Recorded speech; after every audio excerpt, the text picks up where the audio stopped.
We are at T-minus 3 minutes and 5 seconds. That's good timing. Take that, all you other streamers who have been streaming for hours. I come in at the last minute and do the swoop. What's up? Let's muster up, everyone. Where you from? What you munching on? All right. I am going to me big really quick so I can show you what I'm drinking out of today. The Mars or Bust mug. Okay. With my Starship to Mars tea. I find it fitting. I think today is the day to be wearing this swag. Cheerio. Refreshing. All right, let's come back and let's see where everyone's from today. Pennsylvania and beer. You know how it's done. Dayton, Ohio. What's up, neighbor? I have family from Dayton. Deutschland, Germany. What's up? New York, Idaho. Everyone from the States is tuning in. Sweden. You're not from Mars. You lied to me. South Africa and coffee. Awesome. Miami, Mississippi. I think that's what it says. Going too fast. Welcome, everyone. Sydney, North Carolina. South Texas, which is where Starship is launching from. Thank you all for tuning in. We got a few super chats really quick before we turn up the volume on SpaceX's SN10 launch, which we'll talk about as well. Robert Fallon, Kevin, good to see you. Let's light this boomstick. Thank you. Good to see you again, Rob. Matt Miller, thanks. Good to see you. JD Powell's back. Give me some of that belly flop action. Oh, if skydiving is fun, you know it's going to be fun inside of a Starship that's skydiving, right? Okay. So what are we all doing here? Let's turn up the volume. I don't think anyone's narrating on SpaceX's side. Last time we got John 90 seconds and counting. Oh, he is on. Yeah, John's with us. Propellants, methane, and liquid oxygen are now fully loaded on board the Starship. Pressurizing the vehicle, getting ready for the ignition of the 3 Raptor engines. Nice. I wonder if John is on site, on location, or if he's just tuning in from Hawthorne or whatever. That's great. I'll turn the volume back up here in a second. Just really quick synopsis of what's happening. They're going to launch this sucker for a third time, up to 10 clicks. The first time, I think if I remember right, it was up to like 50,000 feet or something. But this one's going up to 10 clicks, and it's going to belly flop down, and they're going to stick this landing. It's going to be the first time they do it, but they're going to do it. Feeling good. They're going to use all 3 Raptor engines to light up for that landing burn. Here we go, guys. How you feeling? How you feeling? Feeling good? I'm feeling good. We'll get back to your super chats here in a second. T-minus 35 seconds. Can you feel it? Can you feel it? I also have stuff to talk about after the fact, so don't leave. Everything continues to go well for the Exciting test flight stuff. of Starship 10. We have disconnected the quick disconnect from the vehicle, getting ready for the ignition of the 3 Raptor engines. Volume check. Good on your end?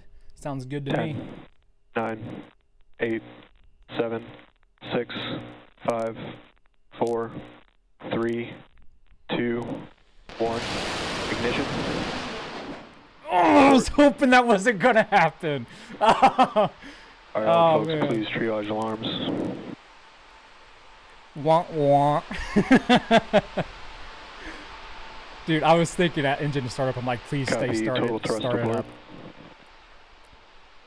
Outside of expected bounds, Raptor. So John issue- Innsbrucker here on the webcast. You can see with Copy the that. clock on the screen, we were down to 0. We ignited the 3 Raptor engines. The ground sequence did declare an abort from the vehicle. We're listening in right now, but that will conclude today's test flight activities. John. We are currently safing the vehicle. We're looking at what the telemetry tells us about the abort. But given where we are in today's window, I expect this will conclude our countdown activity for today. John, don't do this to us, John. That's not nominal of you. That's okay. Obviously, the rocket's going to shut itself down if something is not nominal, which saves the rocket from completely going kaput, rutting, and setting the launch date back even further than maybe a day or so. If it ruds, it's going to be a little while. Okay. Look at those heat shields, dude. They got plenty of heat shields on this thing. One would think it's going into orbit, but it's not.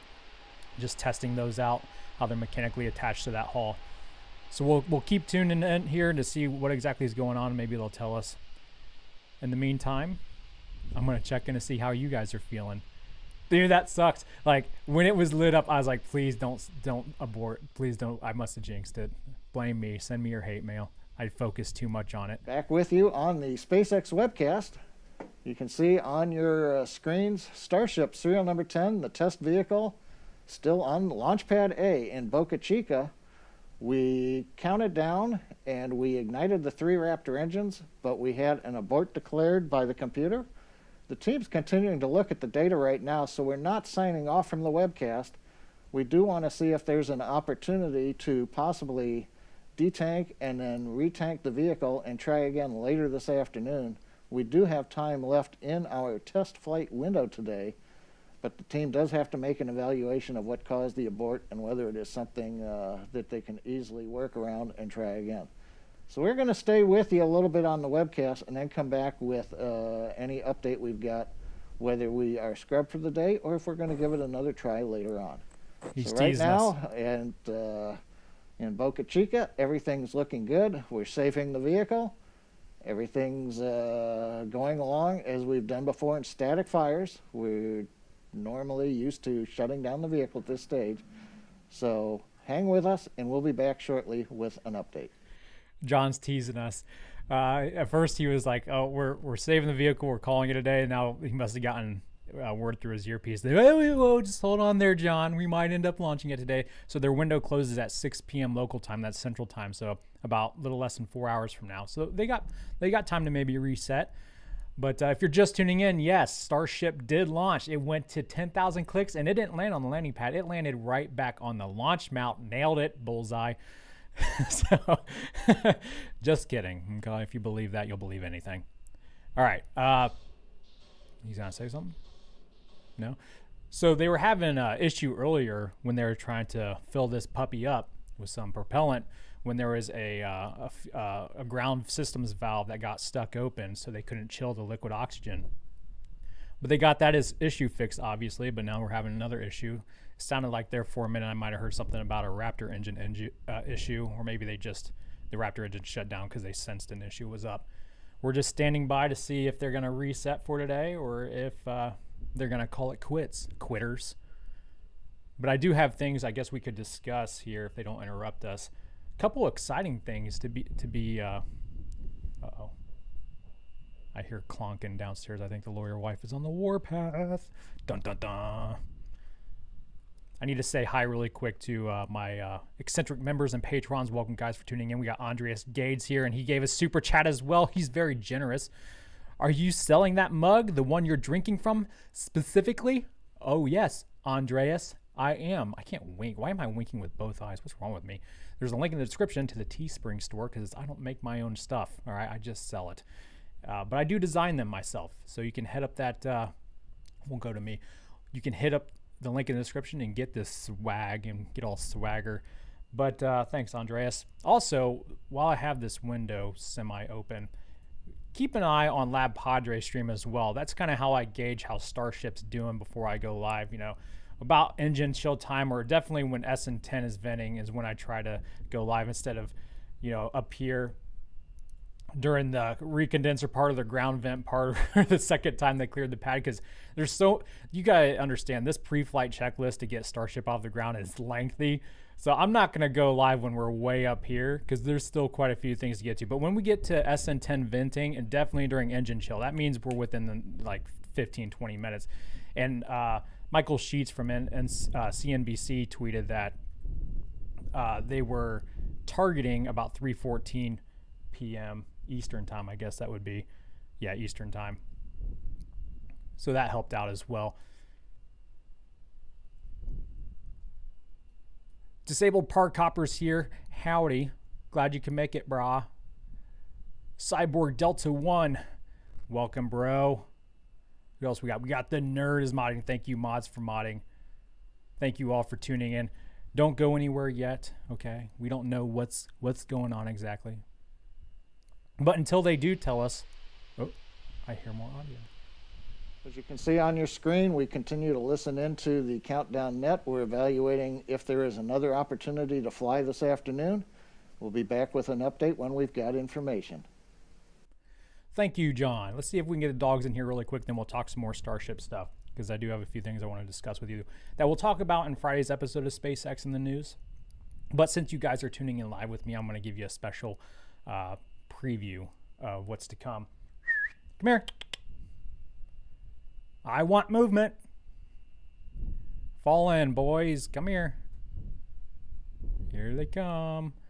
Here they are. Hey, the stars of the show. Hey, you knocked over Buddy, the Earth Globe plush toy thing. How dare you, sir?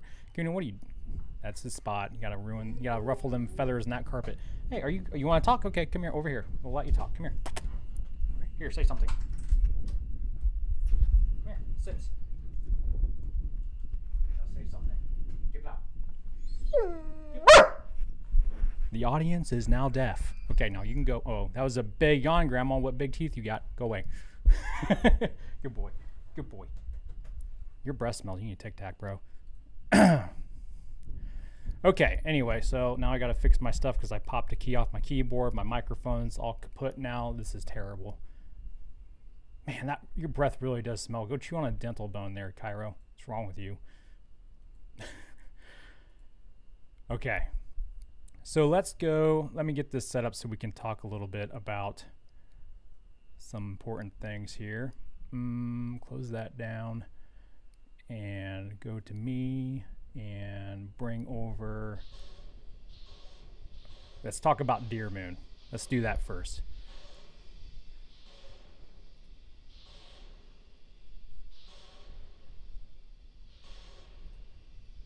Okay. Deer Moon. So in case you haven't heard, I always struggle saying his name.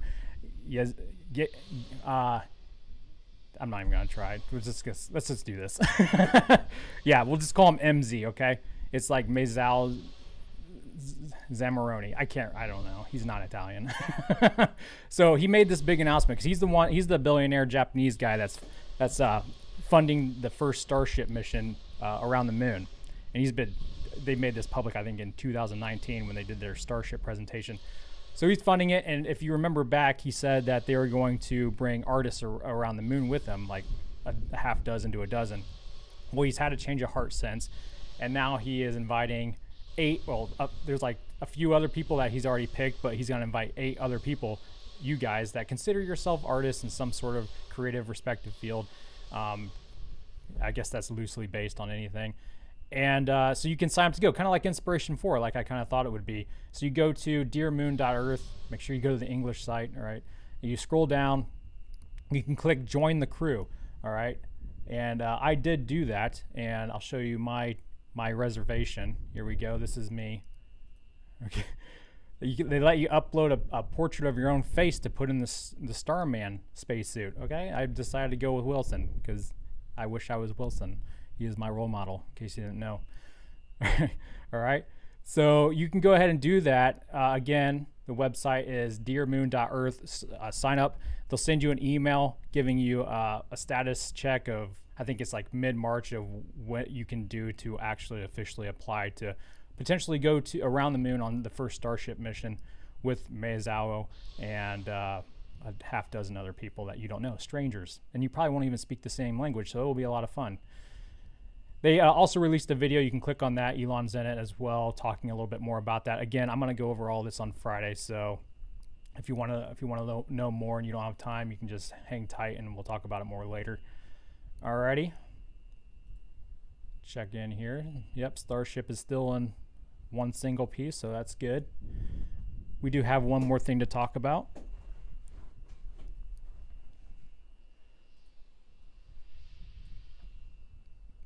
All right, so my brother and I's Lego Starship super heavy model that we built and put up on the Lego Ideas website like a couple years ago finally hit 10,000 supporters. I think it hit it like last night or something.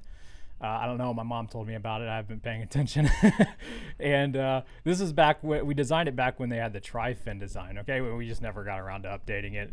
It was a lot of work. Kind of burnt myself out. Not gonna lie. I'm so sick of Lego now. I mean, I would love to build an official set of this, but I don't want to have anything to do with it. So thanks to you guys, and 10,000 of you, this thing hit. All the supporters needed to go in front of a Lego review board and see if SpaceX, what are you doing back there? Stop licking yourself. That's disgusting. You embarrass me in front of my friends.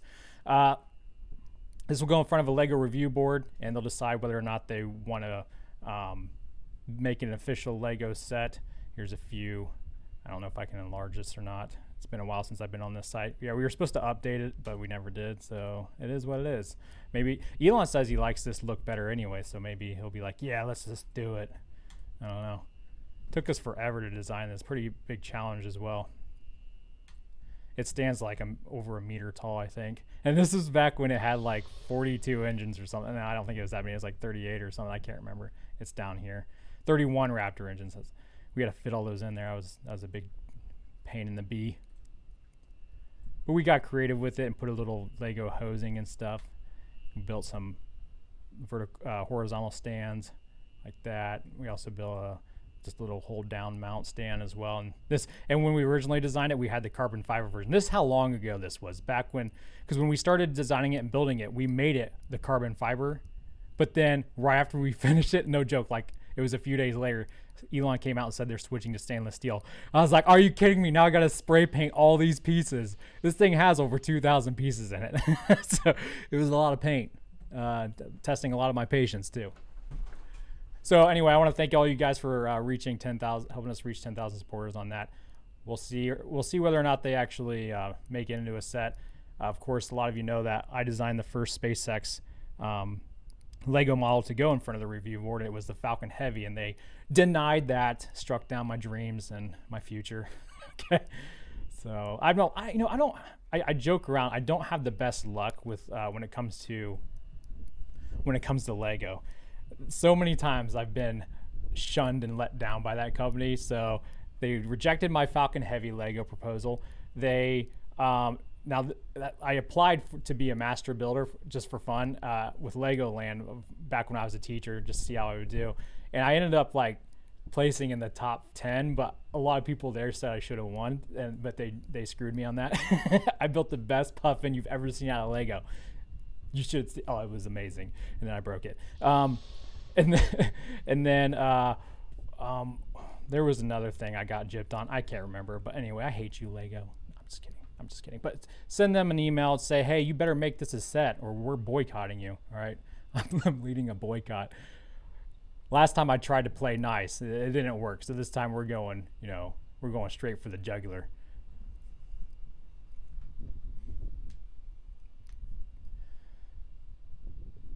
Who else we got here? Christopher Baker's here. What's up, Chris?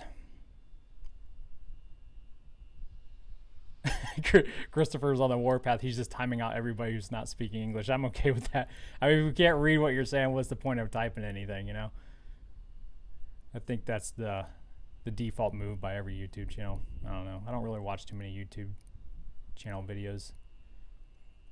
Space Aviator, Ryan Ritter.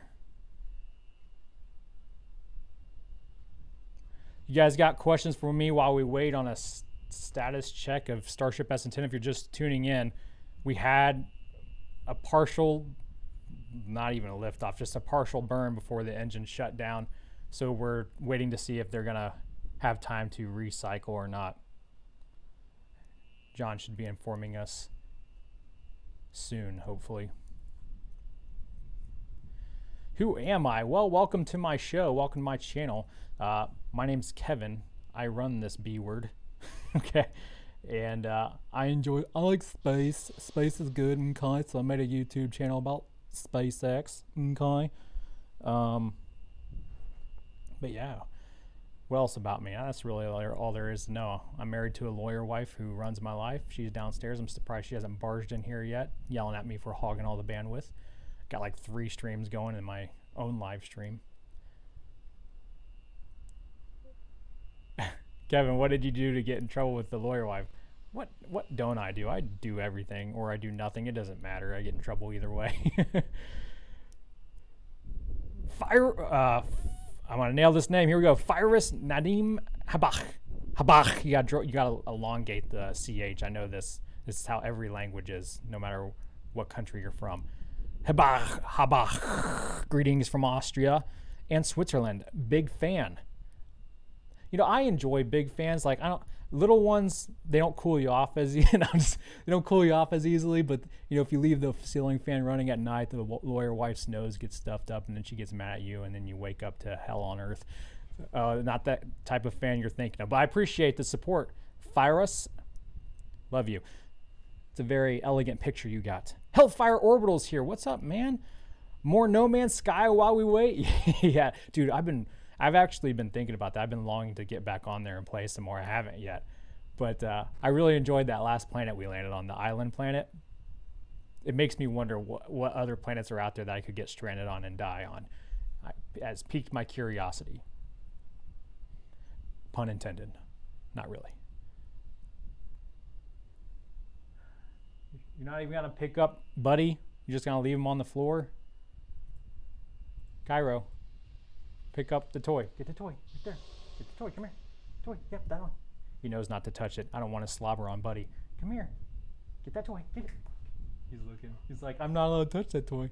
I don't know where it is. All right. Sorry about the confusion. Yep, I'm sorry. You can go now. Goodbye. He's goofy. I took him for a walk earlier today. It's really, how's the weather where you guys are at? It's really nice here today in central Ohio. I think it's like in the 50s or something ridiculous. All the snow has melted, which is crazy because it's like last week we had 3 feet on the ground, I think. Well, I'm loving it, man. So I took him for a nice John walk. Innsbrucker back on the webcast. Here we go. Continuing with the live view here of Starship number 10 from Boca Chica. As a wrap, we did have a we had an abort right at T0 of today's test flight. The team expects we can make another launch attempt in about 2 hours. Oh. We're going to end the webcast for now and come back for coverage later today. So follow along our social media for updates on resuming the countdown, and thanks for watching. Thank you, John. You're a nice guy. I've never even met you, but I know that's a fact. So 2 hours from now is, hey, you're being rude. It's 5:30 p.m. Eastern time, so that'd be 4:30 p.m. local Central time. If you think I'm going to stream with you guys for 2 hours, I love you, but my mouth will literally be cotton desert, disgusting. It'll smell worse than Cairo's if I talk for that long. All right, I'm just not used to talking for that long. All right. We do have another super chat here from another name I can't pronounce. Shocker. Thank you for the tip, Toynox. Hey, stop that. You're embarrassing me in front of my friends. Jerks. So what I'm going to do... Stop. Don't make me get the hose. Cairo, come here. You're going to get a bath. You want a bath? I didn't think so. But yeah, you better sit down. You crying? Here, cry for everyone. You want a bath? No? Cairo. Oh, that's a B flat. I don't know. I was saying. Get out of here. So what sucks about being in this kind of situation is now I can either end the stream and then reset everything, and then you guys will have to go to a different link. Or I could just give you my awesome screensaver and just walk away and just let it keep streaming live, and really you won't see anything.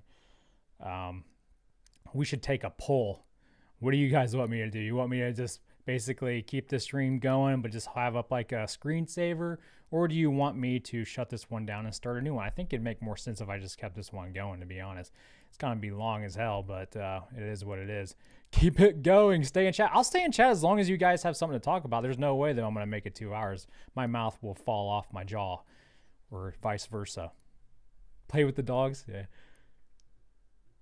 2 hours of playing with the dogs is a better workout than you'll get doing anything else. Guaranteed. All right. Cairo is a nonstop dog playing machine. All right. He is the machine. So I'll bring it back to dog cam really quick. So Cairo's the one, he's the brown one that's laying closer to me, right there. The one, and then the one in the corner, the darker one, that's Kunu, which is Hawaiian for Chuck, if you've ever seen the movie Forgetting Sarah Marshall. So Cairo we adopted at 8 weeks old. He comes from a working breed line, straight from Germany. And a lot of his relatives are police and military dogs, but not him. He's a big sap, big old baby.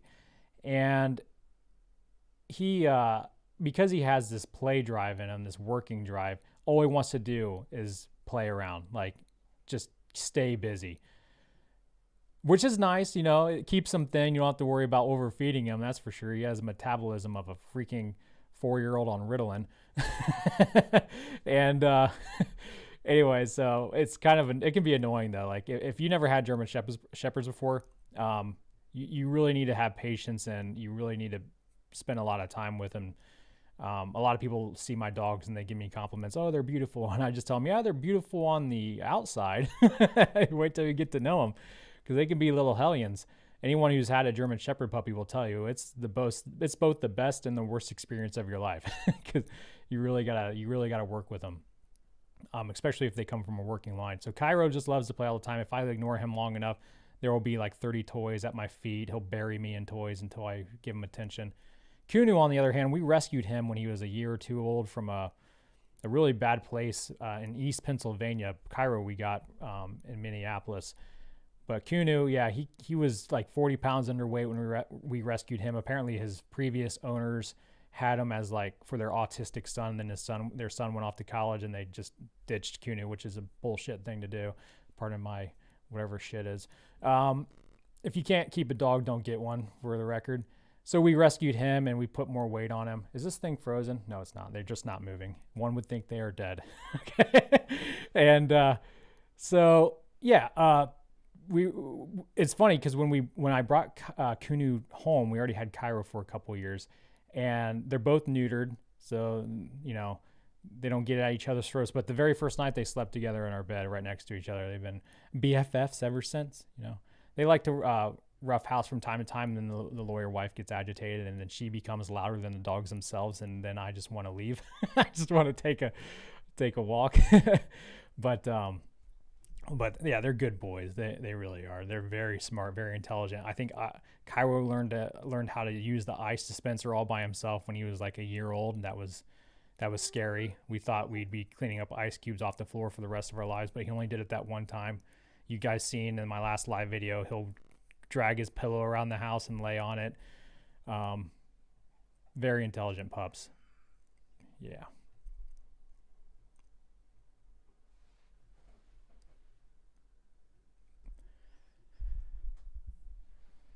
Okay. Ryan, please say chat rolls. My fingers hurt. Your fingers hurt? Well, now your back's going to hurt because you pulled landscaping duty. Name that movie. Yeah, there are chat rules in the description. Make sure you read them so my mods don't go insane. I'd appreciate that. Basically, just be like Bob Ross. Be a happy little tree and we can all get along. Every tree needs a happy little friend, right? And we don't make mistakes, just happy accidents. If you're a happy accident, raise your hand. Okay? We would all like to know. Yeah, so that's the story of Happy Gilmore. You got it. That was Ben Stiller and Happy Gilmore. Nailed it. Ryan is actually a landscaper. You cannot make this up. That's freaking funny, dude. Well, now all you need to do now is take up quilting, I guess, and then you have lived that scene from that movie. What part of Ohio you live at? I live on the northwestern side of Columbus, so around the Dublin area. All right. That's all you're going to know, okay? I don't need anybody camping out on my lawn telling me they hate me every 24/7, or I get that enough online. And from the lawyer wife, all right? Robert Fallon, Doggo Cam, yes. It hasn't frozen up on us, which is a pleasant surprise. This was actually the cam I used to use before I upgraded. Back during my YouTube days when I had just a beefy laptop and this webcam. But I've since upgraded thanks to you guys and the generous support of my eccentric members and patrons who really helped me upgrade this channel. Now we just need to upgrade the host, right? We need a new host. I would love nothing more than to just stay off the camera and have somebody more professional do this. I don't mind the editing. I find editing to be fun. Like you guys see in my intro, a lot of you guys like the intro. I appreciate that. I love doing those kind of things. Not a huge fan of being in front of the camera. Okay? I need to hire a professional actor or something. I wonder if SpaceX would lend me Jesse. We should look into that. I wonder how much she goes for. I'm not trying to like pimp her out or anything. I just want to know how much to buy you to take my spot. I'll take John. John would probably be my first pick. Pimp out John.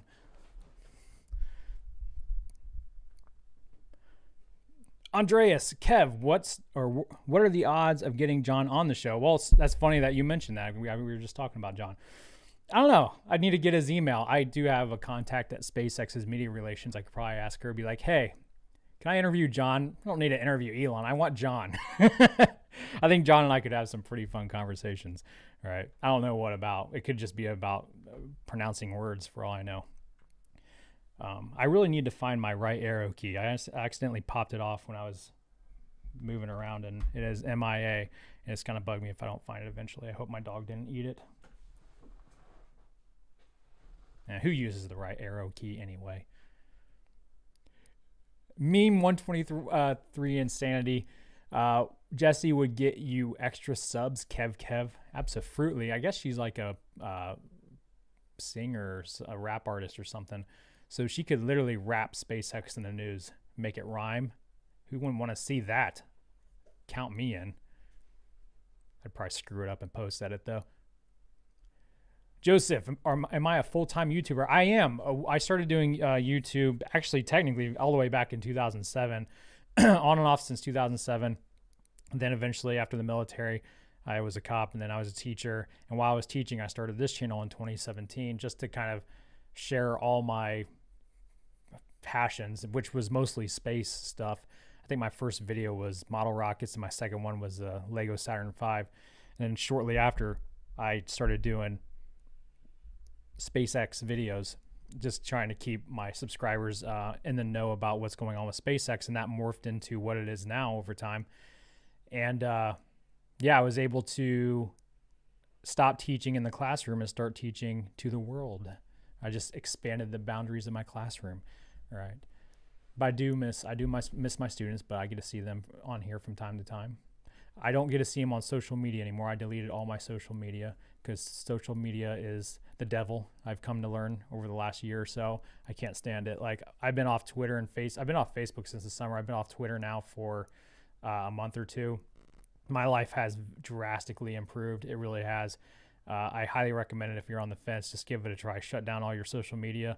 With the exception of YouTube, you got to keep YouTube around. But I'm also on Rumble and Odyssey, so it doesn't have to be YouTube. But it's great, dude. Like, I feel like the Unabomber in the woods. Like, you don't really know what's going on, but except with the exception of not sending bombs out anywhere. It's just that one minor detail. You're just isolated. It feels nice. You don't have to worry as much. It's pretty simple. You don't have to worry about all the drama and bullshit you find all over social media. And the only downside about this job is I have to use social media to find out what exactly is going on everywhere. So I do have a ghost account still that I use, but I don't do anything with it, just to keep track of people like Elon and Lewis on Lab Padre and Greg Scott and a few others. So shout out to those guys. But other than that, I try to stay off all that stuff now. So I do miss some things, but my sanity is worth it, I think.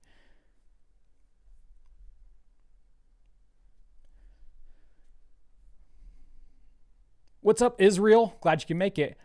Bar, I'm just gonna say your last name because I can never tell if it's a lowercase I or a lower or uppercase I or a lowercase L. Ian, I'm just gonna say Ian Bar. You guys have trouble with that too? Like, it looks like it starts with an I and then a lowercase L, a capital I, lowercase. It's too much to think about. Your name is confusing me, sir. I don't appreciate it, but I appreciate the hello. Apatox is back, and Robert Lenz. Throwback to Kevin's cloud licking days. Yes. Yeah, so when I started this channel, I actually called it Mr. Haymaker's Lab for a week. And I was like, this name's stupid. So I changed it to the name I used to use as like a gamer tag. It's Cloud Licker. And that was what I used to call my skydiving journeys when I'd go skydiving and be like, I'm going to go lick some clouds today. And so I decided to change the YouTube channel to Cloud Licker. But then after my YouTube channel started picking up steam through SpaceX and the news, I decided to change it to what it is now because I didn't want to get invited to a press conference or something. And I eventually was. I was invited to the Starship presentation in Boca Chica like over a year ago. And I didn't want to have to be like, hi, Kevin from Cloud Licker. And everyone giggles and, makes fun of me. I get that enough here at home. Between the lawyer wife and the dogs, everyone makes fun of me here. But it is tempting to switch it back and just say, screw it. Let's just stick with the Cloud Liquor. But it's such a chore to change your YouTube name. It really is. Like, I remember when I changed it to this, I was like, never again. This is terrible.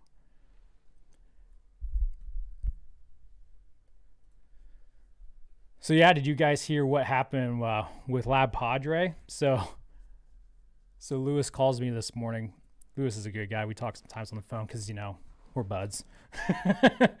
And he calls me this morning. He's like, hey, man, I know you don't have Twitter anymore, so I thought I'd tell you what's going on. I'm like, sure, what's up? And he tells me, he's like, he tells me some stuff that I won't talk about behind the scenes. It's pretty interesting shit.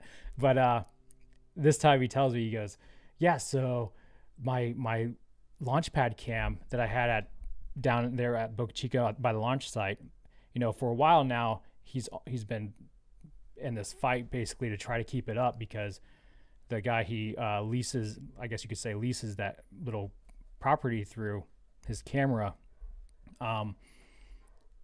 was going to be taken down eventually because of the whole SpaceX trying to drill for gas. Okay. Anyway, so I guess SpaceX got sick of waiting for Lewis to take it down, so they just took it down, and everyone freaked out. And it's probably some of you guys freaked out when you watched them SpaceX take it down live, probably not knowing who it was. So you guys tweet at Lewis, and Lewis tells me he goes out there, he gets the cops out there, they get the whole misunderstanding figured out that it was SpaceX that was taking it down. Elon gets wind of it on Twitter and says, don't worry about it, I'll get it taken care of, we'll get that camera back up. No shit, 20 minutes later, Elon, you know, makes a single phone call, and people, you know, curtsy or bow down to his every whim, and and Lewis gets his stuff back. And not only that, they said if he does end up losing that lot, that he will be able to post his launch pad cam even on their property. So it actually turned out probably better than what it was before. It's because he might not have to pay rent now, but we'll see. But so I'm really happy for Lewis. I'm really glad that he has that relationship going with Elon. Elon said and has said before that he's a big fan of Lab Padre. So if you're not, you have terrible taste in YouTubers. Even if you're here enjoying this show, if you're not a subscriber of Lab Padre, shame on you. After I started SpaceX in the news, it wasn't too long. I think it was like my 7th or 8th episode when Elon informed us about Starship being built in Boca Chica. So I started covering that, and right away, Lewis and Maria were the first people that, and Alex Balderas were and Austin Bernard were like the first people that I met once I started reporting on Boca Chica, and went down there a couple of times, met up with them. And right from the get-go, Lewis and his wife were just one of the nicest people I've ever met. So make sure you support their channel. If it wasn't for them, we wouldn't know half of what we know about Starship right now. I mean, they really were a trendsetter when it comes to doing live videos out there and in the middle of nowhere in Boca Chica. Now you have other channels like NASA Spaceflight, and those guys are cool. They're doing it now. And I know Tim Dodd from Every Astronaut, he's got his cameras out there with Space Padre Isle. They're good people as well. But yeah, Lewis and Maria, you know, Lewis, Maria, those guys were the first ones on the ground. So make sure you show them some love and support. And trust me, it is not comfortable out there. Maybe it's because I'm from Central Ohio and we actually have winters, even though South Texas got a pretty good winter this season. But I've been out there in the summer. It's terrible. It sucks. Okay. And again, I have extra insulation on me, so maybe that's part of my problem. I hate being hot. I hate being humid. Appa Talks, chilling with my favorite YouTube members. That's right. It's a big eccentric fam going on here. I think if we get 15 more eccentric members on YouTube, we can make another emoji. All right. I just replaced, let me put this in the chat really quick. I just replaced the Jolly Rocket emoji because you couldn't really tell what it was with Wilson.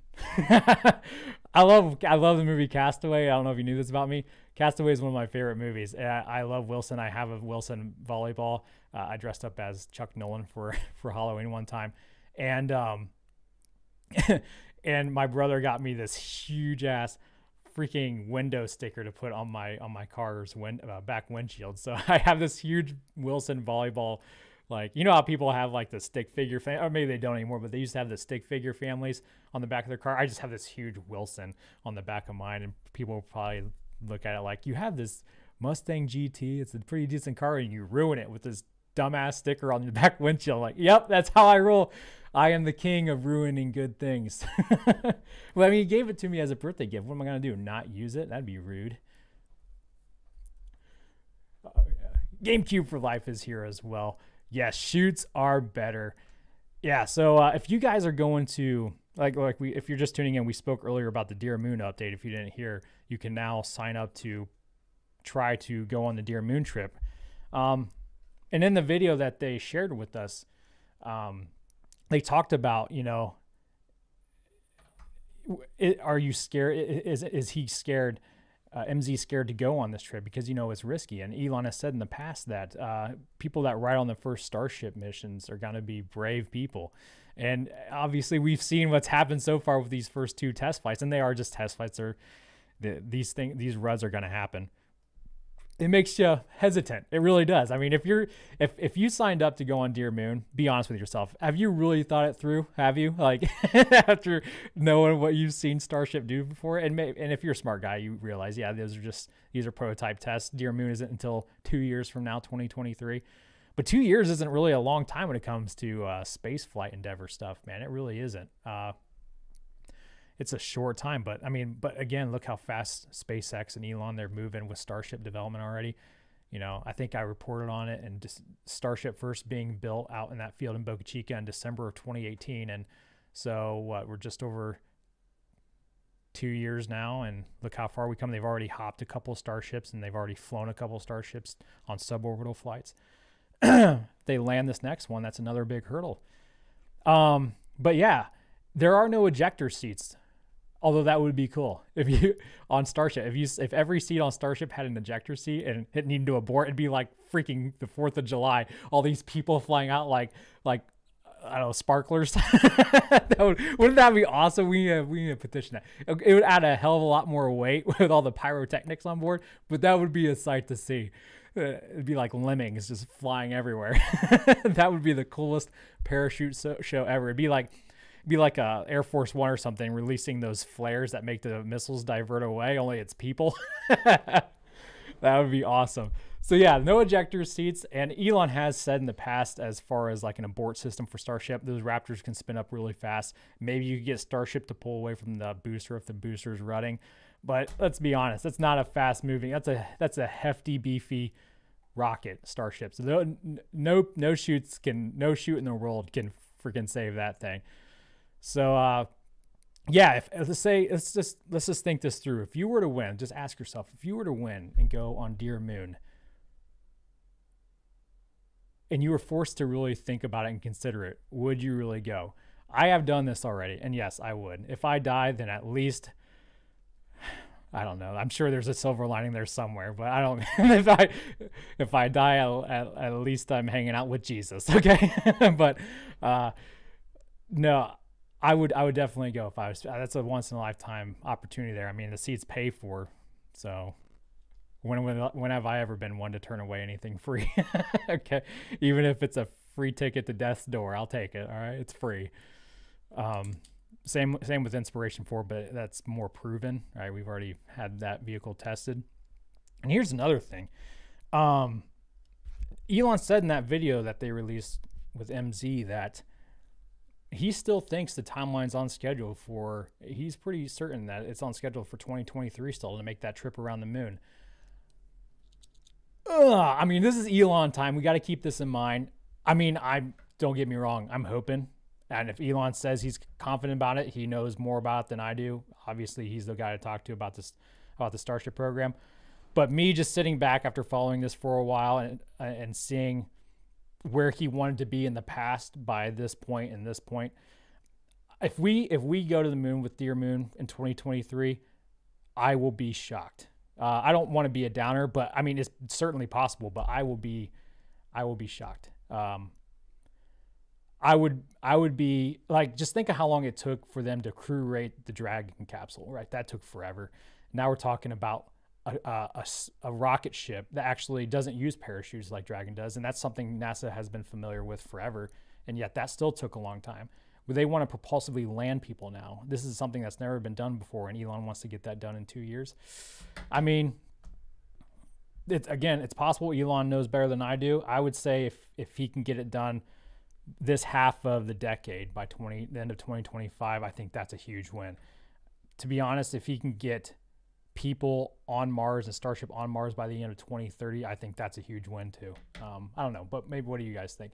Again, I like to think optimistically and be let down later. I don't like to think pessimistically because I think you just live a more negative life. But honestly, I'm just too busy enjoying the journey, to be honest. I think this is the anticipation and the journey to get to where you're going is the fun part, the problem solving, or in this case, watching other people solve problems. You know, Starship explodes on landing, so people on the internet have nothing to do with SpaceX actually help Elon figure out ways to get around that issue, and so now they're going to light up all 3 engines during that landing burn. I think that's the really cool, interesting part about it.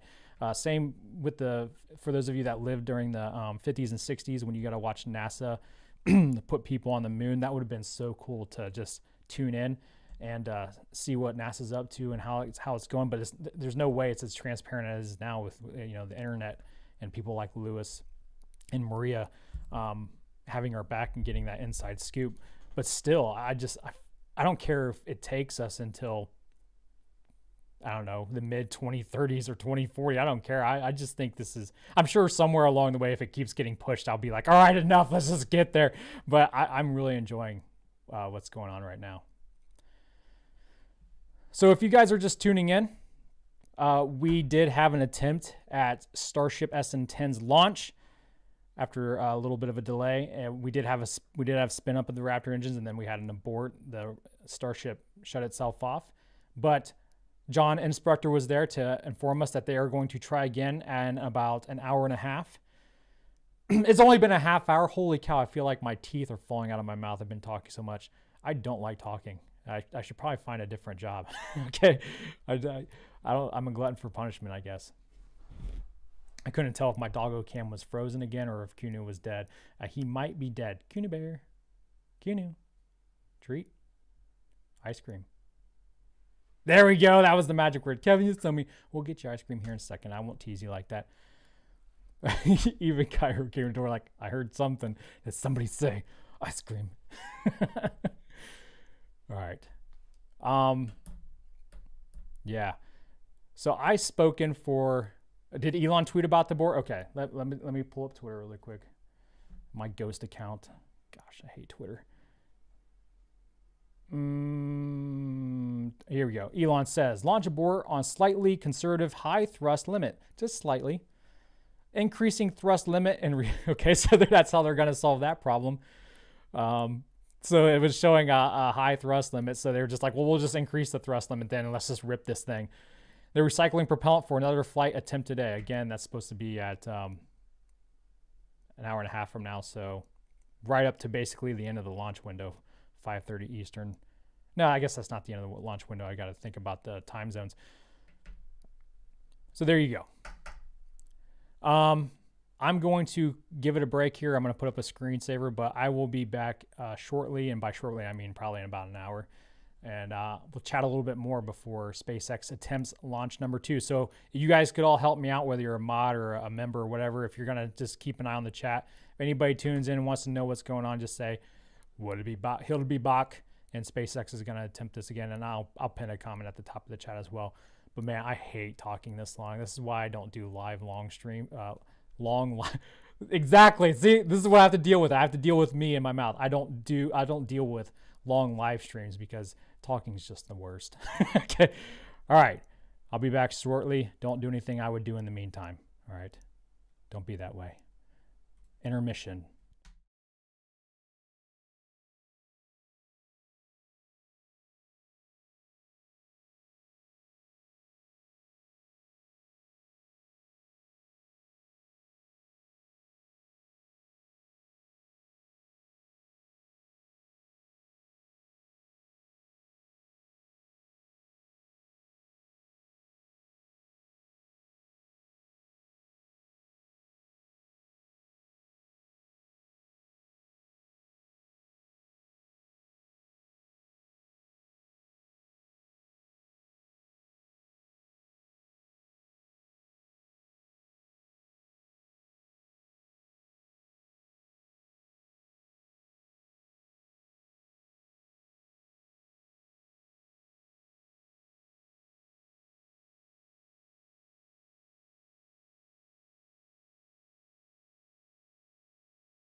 Guess what?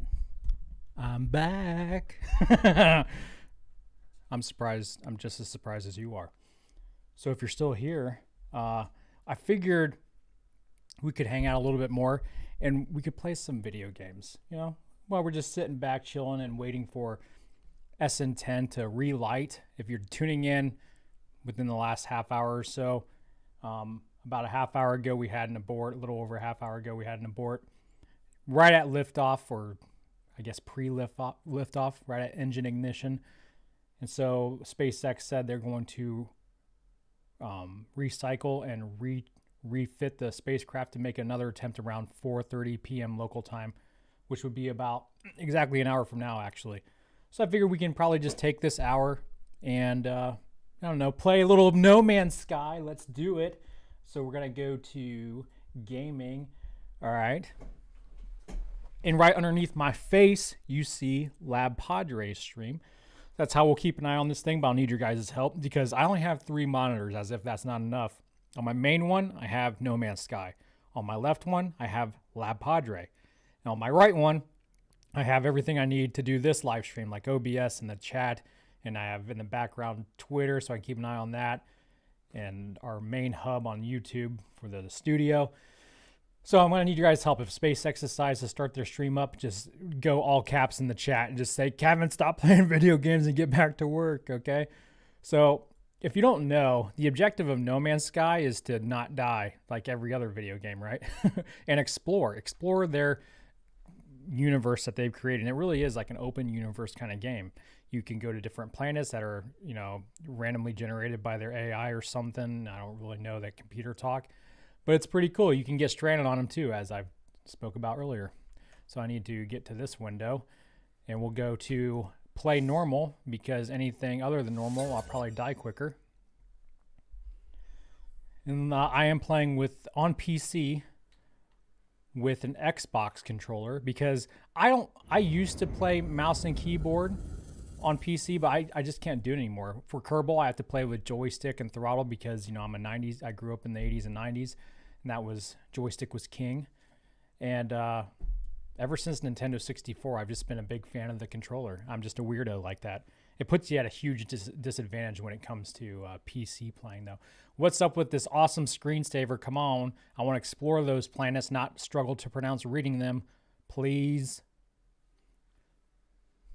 So beautiful, those dust clouds. Oh God, I'm dead already. I see the light. No, we're not doing E, we're doing X. Because we're on an Xbox controller. Commencing assistant suit visualization. I'm on a yellow planet. How's the volume compared to my voice? Is one of us too loud? Oh, and it's raining. This planet is disgusting. Geokinetic system online. This planet looks like something that would come out of my dog's butt. It's gross.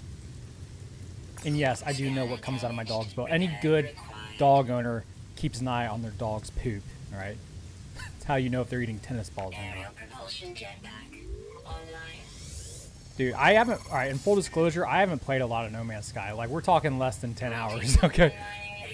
So, this might be the world's shortest lived gameplay ever recorded. We'll see. All I know is this planet looks hostile, and I'm probably going to die if I don't get shelter. We're going to see what we do here. Okay. Again, we're just wasting time till SpaceX decides to get their shit together. Meanwhile, I'm going to struggle to get mine together as I die on this. What the heck? That thing's defying the laws of gravity. Look how fat it is with that stinger tail. Hey, ugly. You shouldn't be doing that. Those are tiny wings. I'm not going to offer you food. I need that. Okay, so I need help on the... I need to perform a scan. My scanner is damaged. I need to collect ferrite dust. Oh, geez. I have to start doing things now. All right, gathering ferrite dust. What is that? That is nothing. I'm off to a great start. I need to find a cave. Is it glitchy on your guys' end, or is it kind of choppy? Because I built my computer pretty beefy, but I got like 3 things going on right now. I got Lab Padre stream. I got this game going on. I have my OBS running. So I'm pushing it. Here we go. Ferrite dust. Yeah, you zap that rock. Come on. Toxic protection. I'm getting toxified. Look at my left hand. This is not good. I need to find a cave. I'm gonna die. I'm gonna die. Run. Which one's run? Okay, I figured it out.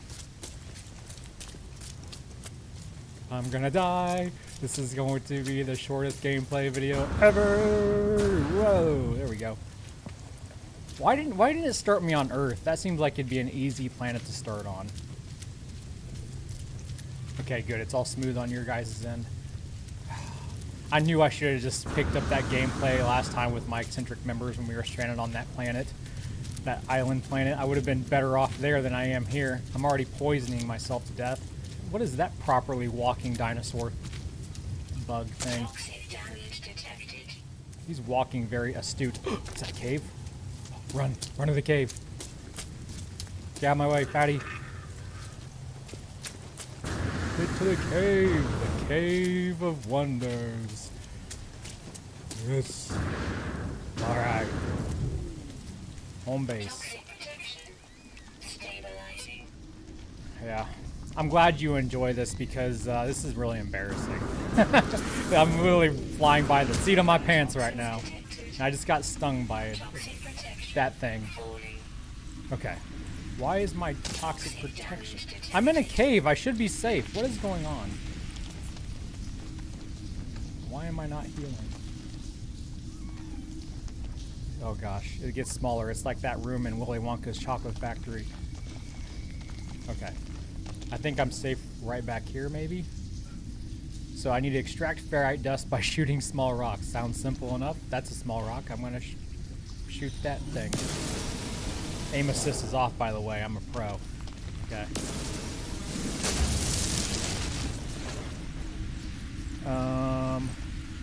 Just one rock? That's it?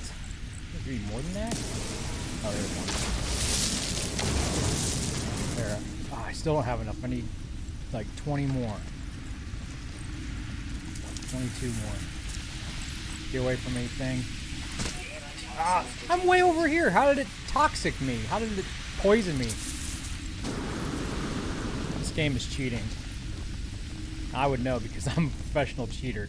Like, I cheat in every game I play. That's the lawyer wife, right? We play any kind of card game. She has one eye on me because she knows I'm up to no good. Alright.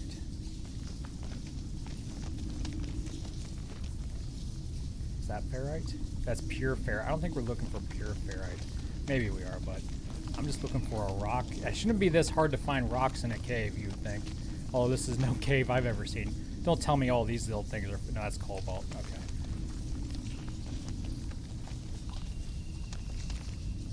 Alright, looks like... unless this thing is no longer live, it looks like the pad is clear. Or did Lewis's live cam start over? Hold on a sec. Let's pause this. And let's go to the Lab Padres thing. No, it's still live. So yeah, pad is clear. Looks like you're going to be retrying here soon. Back to surviving on this weird planet. Okay.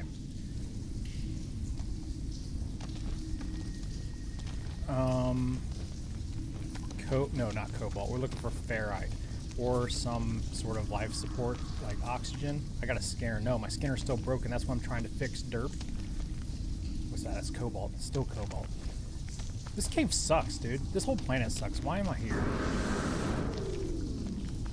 I've reached the end of the cave. What's that thing? Yeah, oh, it's cobalt. Freaking cobalt. Stalagmites? No, those are stalactites. Nope, nothing out of the stalactites. These would be stalagmites. That's a history lesson. Wrong subject. Okay, well, if I... Cairo! You're embarrassing me in front of my friends!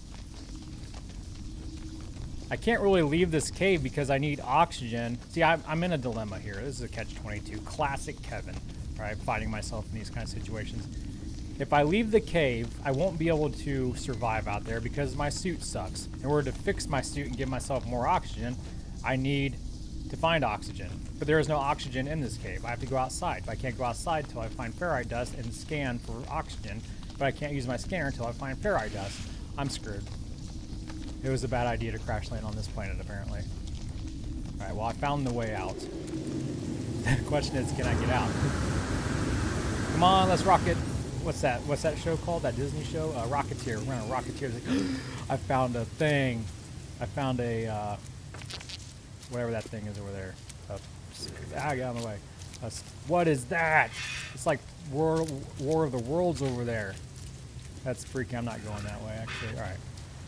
Oh, look. My spacesuit fixed itself. How about that? So, that's ferrite dust. I'm zapping this ugly looking.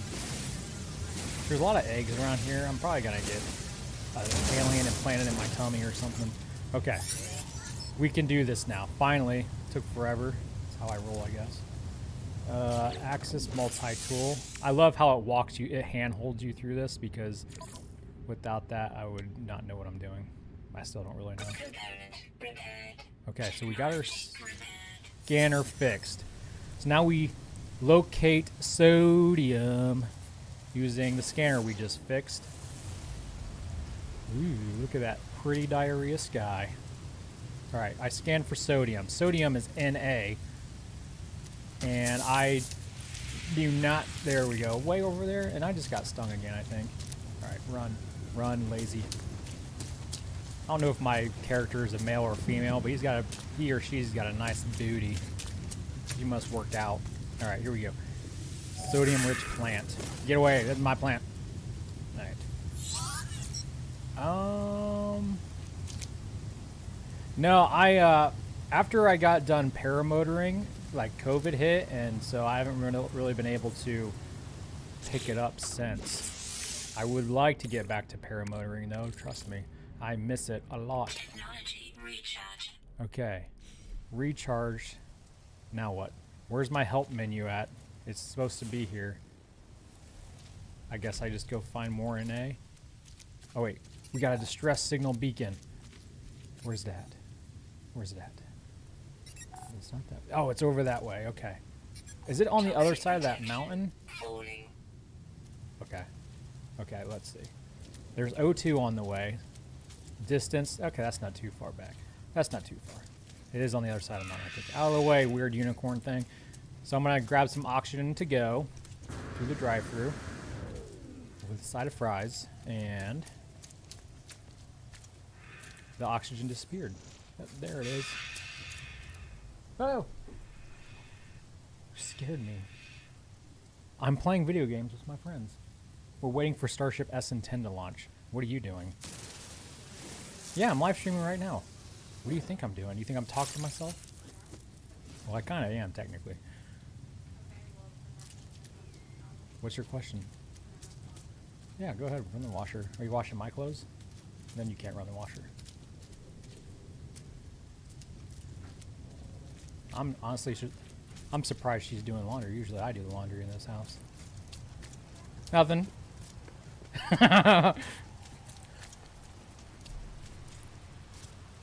All right, if you're tuning into the live stream, we should have Starship launch in about 45 minutes. Okay? Until then, I'm just going to try to survive and hopefully build my ship so I can get off this stupid planet. I'm telling you, they should start you on Earth. There's a rescue ship. I'm going to get rescued. Yes. Yes. Come down here. I need a flare gun. Come down here. You see me, right? I'm sure you have fancy technology on that ship. You can see me, and you're leaving, you dick. Okay. We'll just keep trying to save ourselves then. Story of my life. Oh, there's my ship right there. Yay. Yay. It's not like raining acid rain anymore, I don't think. Or whatever that was. What the heck, dude? Like, that doesn't even make sense, whatever that thing is. Nothing on this planet makes sense. Like, why are these flowers phosphorescent? And why do they float into my butt? Okay. Found the distress beacon. I really don't want to read this. I hate reading. Come on. Come on. Yes, we're going to do another attempt. Hopefully in about 45 minutes. Keep an eye on Lab Padre stream in the top right-hand corner just below my face. That window is not perfectly even with my face window. That kind of bugs me. I wish I would have seen that before. Oh, well, now that I brought it to your attention, it can bug you too. We can be bugged by it together. That's what friends are for. Okay. I should probably get in my ship now. Investigate the crashed ship. Yeah, great minds think alike. Yeah, I would say that looks pretty damaged. It's got all sparklers flying out of it. Get in.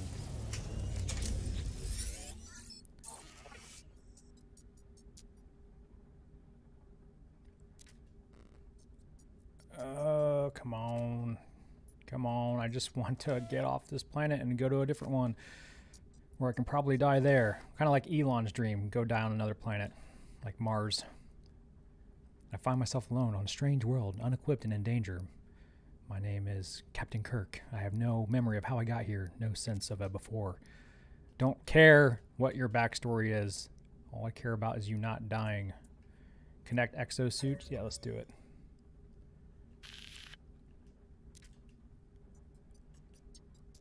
Come on. Come on. Repair ship systems.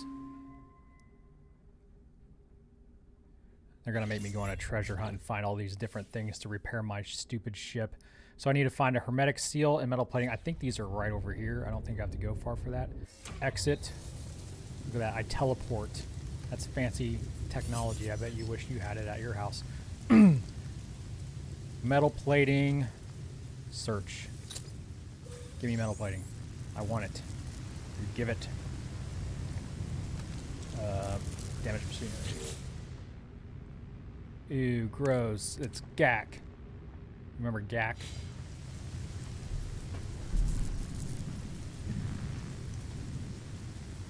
Craft metal plating using ferrite dust. Okay. So I gotta shoot more rocks. This game is exciting. Alright, I'm a sniper. Hiya! Hiya! I use up all my mining beam. Okay. Analyze the geode with X. I don't want to analyze geodes. I want to craft my metal plating. So I go to this and go to this. I don't go to this. It's not letting me go to this. What the hey, dude? What the hey? Screw it. It's not working. Oh, Starship is out of range. I guess it helps to read. How about now? Starship is not out of range, and I can craft metal plating. Product constructed. Yeah. Now what? Now we go back to the Starship and put it on our Starship. Patch this thing up. I don't have a welding mask, though. That might be a problem. So we go to this, go to our pulse engine, and we put that metal plating on. See that? I'm an engineer, too. I can fix things. Okay. This game is as real as it gets. Now I gotta board the ship again. Alright.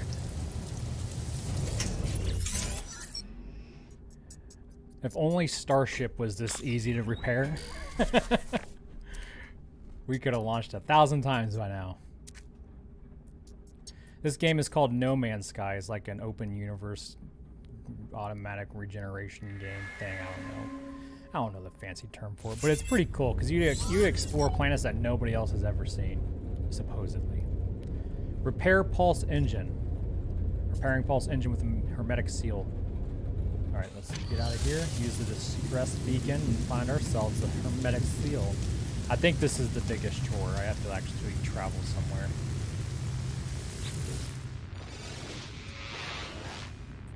This whole game is weird. Alright, take planetary chart. And let's go to it. What am I supposed to do with this thing? Ah. Highlight the chart and use X to plot the route. Okay. X. Plot the route. Navigational data received. See, look how far away that is. I'm gonna hump this thing, and now I'm gonna die because I'm getting poisoned again. It's raining acid rain or something. Alright. We're going for it. We have no time for breaks. Except for me. I'm gonna eat my Toxic protection. my crusty bagel. I've never eaten on the stream, I don't think, before. I've showed you Dr. Pepper cotton candy the other week, but I made a bagel during our intermission, and you know how like you go to a restaurant and you get those little packets of butter, but they're like frozen, and you try to smear it onto your bread or whatever, and it crumples your bread. Yeah, this is what happened to my bagel. All right, it's quite sad looking. I destroyed it. I think I put too much muscle into it because the cream cheese was just frozen, and I even heated up my bagel, put it in the little oven thing, and ooh, I bet I could take a cable to there, but we ain't got no time for that. And I put the cream cheese on the warmed up bagel, thinking that maybe if I let it sit on there for a second, the cream cheese will warm up. No, didn't do anything because physics hates, or science hates me, and nothing ever works out the way I want it to. Kind of like being stranded on this dumb planet. And so now I have a crumply bagel, but it still tastes good. So I got that going for me. And now I'm going to eat it in front of you. Look at that. One-handed gameplay. I wish you could do that. You can't. You're not me.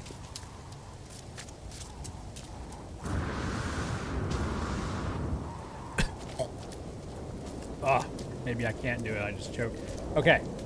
I'm going to die because the storm just hit. As if my luck wasn't bad enough. I hope you're suffering. Flying fat butterfly alien thing. This is probably his bath. Okay, there's where we're going. It wasn't too bad. Oh, I'm sliding. Toxic protection. Falling. Thank you, Captain Obvious. That's what I'm going to call her. Some people call her Siri. Some people call her Cortana. I call her annoying. Captain Obvious. Alright.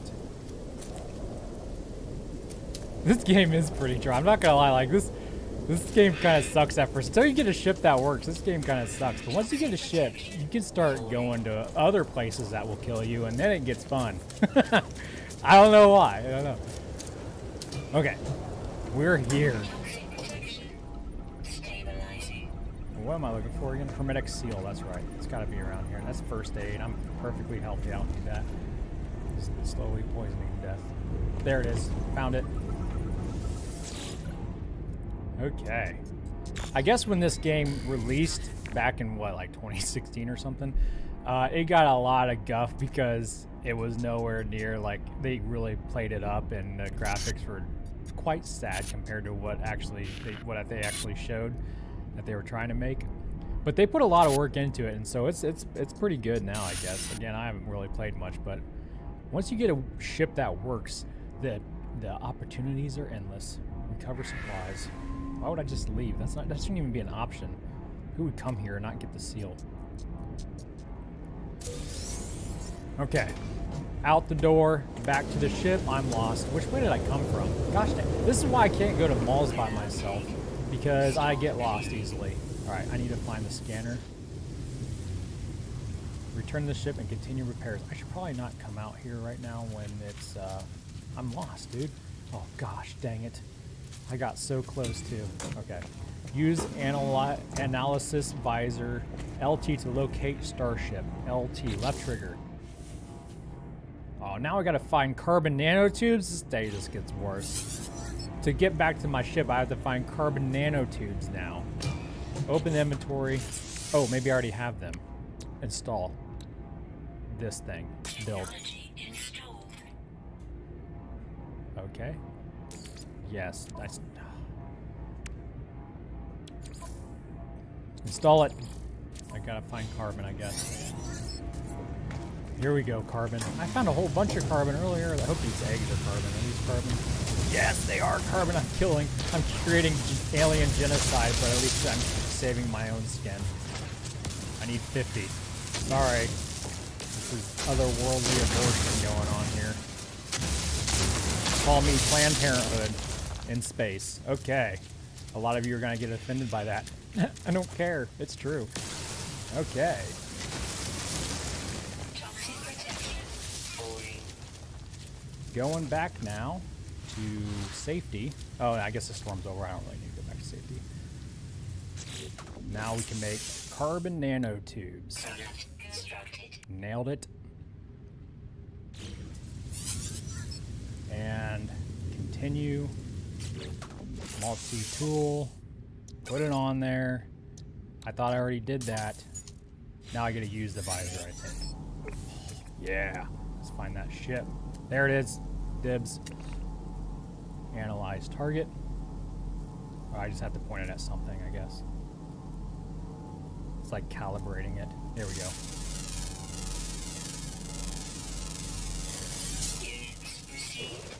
Okay. Back to the ship. I gotta analyze objective for reward. Locate your starship.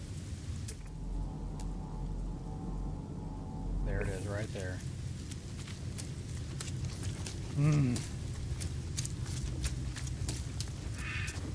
This is No Man's Sky. We are on an intermission break right now as we wait for SpaceX to fix their starship.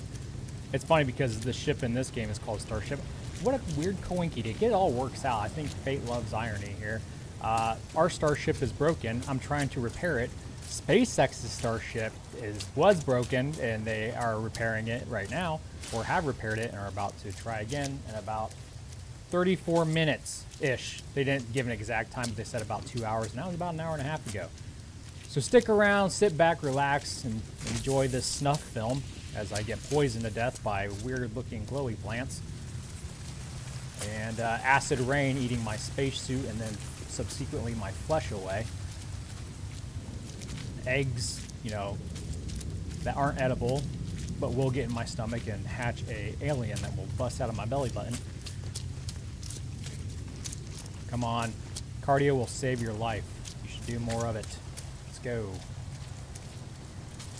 I don't remember the ship being this far away, for the record. I think they moved it on me. I'm gonna file a complaint with No Man's Sky. You guys are cheating. I see cheating when I see it. I know cheating when I see it. Look at that plant over there. Holy cow, that thing's going crazy. It's all glowy and stuff. I bet if I went over there, it'd eat me like Boba Fett got eaten by that weird sand monster. So I will stay clear of that. Come on, Rocketeer. Oh, I should do. If I was really stranded on this planet in real life, I would say screw the starship. I already got a spacesuit. I would just like soup up my jetpack and gosh dang it, I knew that Boba Fett plant was gonna get me. There was more than one. God, I'm not falling for that again. He's over there too. Gosh dang it, I fell for it again. So I must be close. Okay. What was I saying? I don't remember. Oh yeah, I would soup up my jetpack and I would just fly through space like Star-Lord. That's the way to go about it. That's what Elon needs to do. Screw the starship. Let's get to Mars with jetpacks. Space jetpacks. I'm patenting that idea. No one better take it. Alright. Come on. Come on. I was going to play Kerbal Space Program instead, but I haven't played that game in a while, and I'm embarrassing myself as it is. This game doesn't require as much think to it. So let's go to the inventory again, the stubborn pulse engine, and let's do damaged pulse engine parts. Good for me. Can we leave now? Of course we can't. Now we need to repair the launch thrusters, the vertical takeoff system. By the time we get this thing fixed, the real starship's going to launch. Alright, dihydrogen, using the scanner. Get out of the ship, please. I don't see anything. Dihydrogen is the blue-looking crystals. Does anybody see blue-looking crystals? It should have like an H floating above it. There's some. Found him. What would I do without me? Back to my bagel. Ah, I can't run straight and eat. I'm drunk. Alright.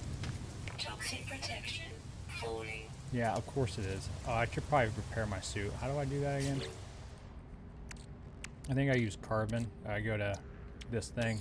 No, life support is what I want. Charge it with oxygen. Technology. Yeah. Charging. See? I'm a real rocket man, space man. I know how to save myself. Die, blue crystals. Okay. Analyze. Uh-oh, I better not damage all. Analyze the crystal fragment with X, or I can just find it using my scanner. And okay, so did I already destroy it all? Was I supposed to analyze some of it? No.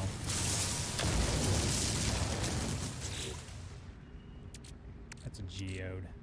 Starship.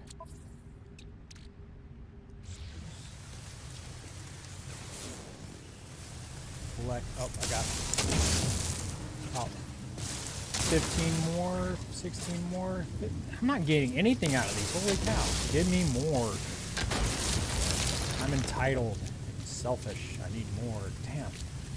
They gave me like 1 per crystal. That's cheap.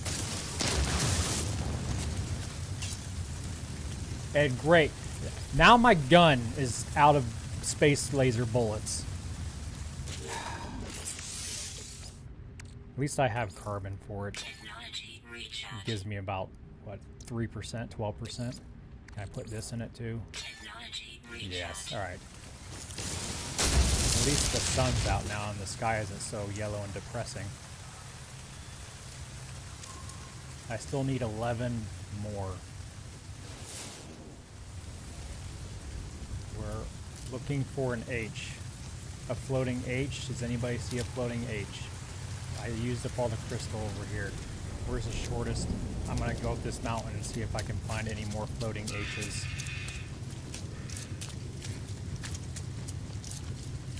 Someone give me a board game, yeah. Oh, how did I miss these? Did you guys miss these too? I didn't see these before, but then again, I Kevin looked, as the lawyer wife calls it. Kevin looking is when you look, but you aren't really paying attention. Kind of like when you read a book and then you get bored and you keep reading, but you don't realize what you're reading. And then you have to go back and reread the whole chapter. That's called Kevin looking. If you do it with your eyes and you're looking for something, say your car keys and they're right in front of you, but you still don't see them. I get in trouble for that all the time. Ooh, sledding. That plant doesn't do anything. Okay, so I think I got enough now. Maybe. What's this thing do? I don't know what that is. Analyze crystal contain with X. Okay. Now what? Craft dihydrogen jelly. Jelly. I got it. We can do this. Crap. Grease the launch thrusters. Dang, they are freaking in depth on this thing. I gotta grease the launch thrusters. It sounds perverted. All right. Grease my launch thrusters. Where are we going? Oh, I lost a ship again. Anybody see a ship? Oh, I found it. What would I do without me? Oh, man, I get lost easily. It's quite sad. I need to have one of those monkey backpacks on when we go to the mall, so lawyer wife doesn't lose me. Have a little leash on it. Okay. Was I supposed to get in? I don't know. And lube. I don't know why I had to make that. I have KY. Alright. Repair launch thrusters now with pure ferrite. Okay. Construct a portable refiner and gather ferrite dust. Okay. Ooh, lab just went gray there for a sec. Well, we're back. Ferrite dust. I think that's rocks again, right? Yeah. Yeah, ferrite dust is rocks. I was thinking pure ferrite there for a second, but we don't want that. Oh, see, this is much easier than those hydrogen crystals. We get more bang for our buck. Got it. See how easy that was? I'm a professional. Construct a portable refiner. That's this. I don't know what that is. Craft a metal plating. Okay, we can do that. Construct a gather oxygen now. Oh my goodness. Is there even oxygen on this planet? I'm pretty sure there's nothing like it because this is a pretty deadly looking place. Alright, I'll kill these plants to save myself now. Sweet. I'm pillaging this place. Alright, we got enough oxygen. That's enough for now. Now let's do the refiner. I think I need to do this. This? No, I don't need to lube it up again. That spacecraft is There we go. There's the refiner. Let's put it by our ship. Place. And activate. Click. Carbon. I only have 2 carbon. Technology recharge. Gather ferrite dust from small rocks. So I gotta find more ferrite dust now. I bet you guys are watching this and thinking, hey, that game looks fun. I want to play that game. I guarantee every single one of you are thinking that right now. If you're just joining us, we still got, I don't know, half hour or so, 25 minutes maybe, till SpaceX attempts to launch Starship SN10 for the second time. First time didn't go quite as well. Okay. Now we go back to our little hydrogen bomb we made here, or whatever it is. Our fuel refinery. In situ. Click. And we put, what do we put in this thing anyway? Oh. Place ferrite dust in there. I guess that makes sense since that's what we just harvested. And then output, begin. Make my fuel, please. Okay. Now what? Use X to deploy a refiner. Advanced materials required. Oh, we got what we need, right? So we can just take this and go. Quick transfer. We good? Okay. I'm gonna come over here, and I'm gonna go to my Starship. Go to thrusters, and what is this? What am I doing? Pure ferrite. Collect pure ferrite from the refiner. Oh, I have to get it out of here. That's probably what's going on here. So we'll go here. We'll grab it and we'll put it in my Starship. Repair the launch thrusters. Repairing launch thrusters. Boom. Can we leave now? I think we can leave now. Yes, Starship repaired, launch systems online. Beat ya, SpaceX. Learn from the master. Pick up. Nope, I want to pick up. Pick up. Return to your ship. You don't tell me twice. I'm getting the heck off this freaking place. Here we go, guys. We're going to space, and best yet, we beat Elon there. Use RT to take off. All right, hold on a sec. I gotta savor this moment. Oh yeah, sip of my eccentric mug and taking a munch out of my crusty bagel. Here we go. And liftoff. And liftoff. Gosh dang it, why aren't we lifting off? Did my Xbox controller go away? No, it's still working. Right trigger. Right trigger. Help. I've been grounded by the FAA on this planet. Now I know how SpaceX feels. What the heck? Alright, let's get out. Get back in. Maybe it was just a glitch. Definitely not a glitch. Right trigger. RT is right trigger. Alright. Unplugging the Xbox controller and plugging it back in. Just like the router, you know. If it doesn't work, just try resetting. And we're still on the ground. Huh. Alright, what's the keyboard key? Let me unplug and see what it says for takeoff with the keyboard. W. Use W to take off. Oh yeah, there we go. Now back to the Xbox controller. Please tell me we can still turn. We cannot. Oh yeah, there we go. Yeah. Are my flight controls inverted? I think they are. Let's go to space. Deuces, crappy planet. Oh, that's the wrong button. There we go. Here we go. Yeah, to space. Just like a real starship.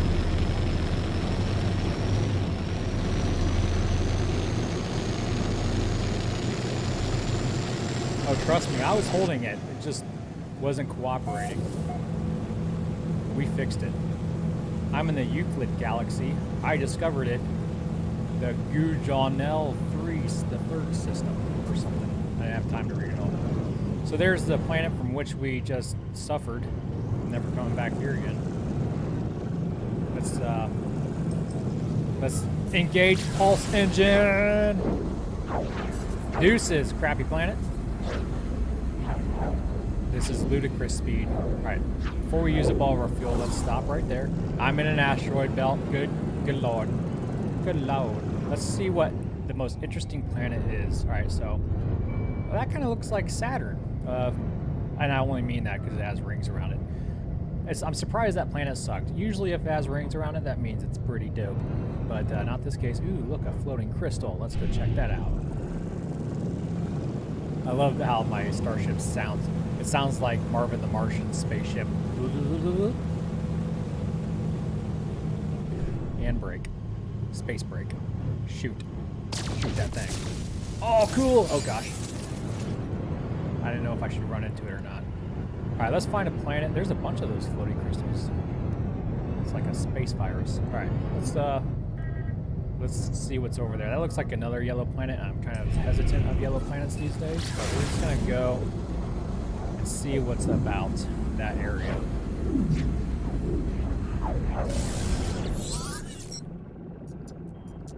Someone is interrupting our fun.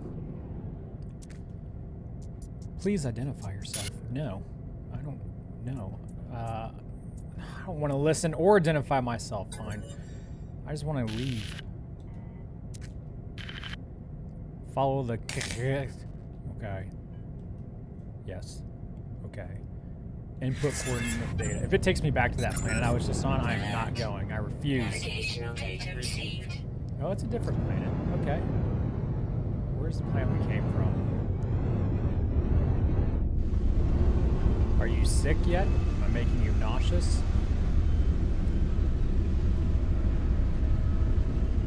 Alright, that's not the planet we came from, so that's a good thing. But I wanted to find that planet just to make sure I know where it's at and I never go back to it again. Is that? No, that doesn't have any rings. There it is. Okay, so that's where we came from. This is where we're going, I guess.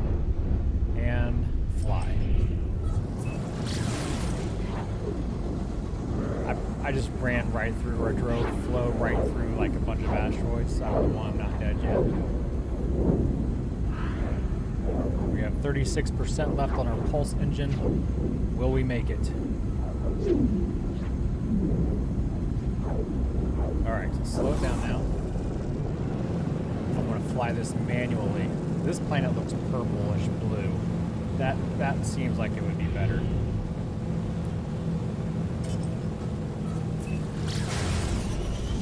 Whee! Alright. So now we're on a different planet, and it's looking a little bit more pink these days. Coming in. We've got some plasma buildup. It's okay though, I fixed the ship. I definitely welded on a really good single piece of metal plating. That'll protect us. Okay.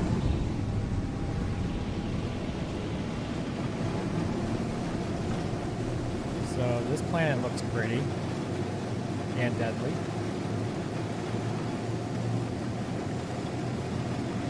Let's get there a little quicker, shall we? Warp drive again. I have no warp drive left. We're just gonna have to spend this time together, guys. We're gonna have to suffer together. We'll be there in about 44 seconds. Oh, barrel roll, sweet! I can do tricks. Yeah. It's like my dog. I can roll over.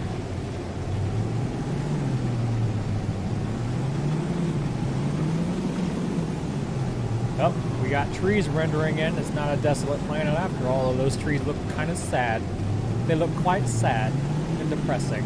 Bob Ross would never paint this place.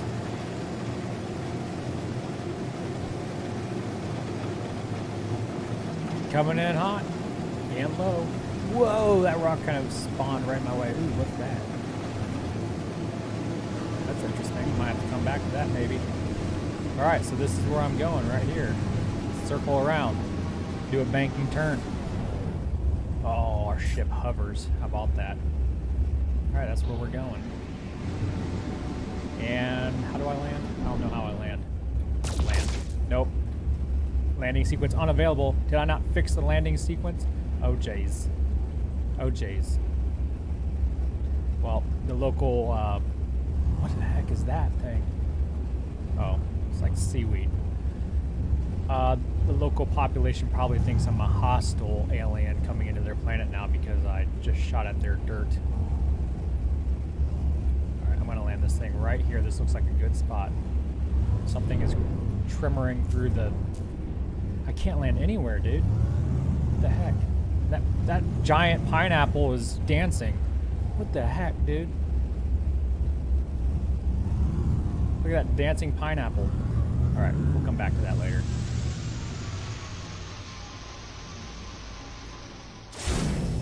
Nailed it.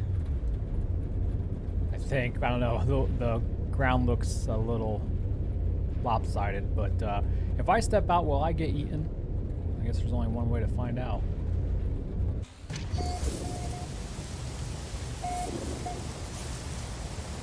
Oh gosh. Okay, I guess we'll go investigate. Is that a monolith? What is that thing?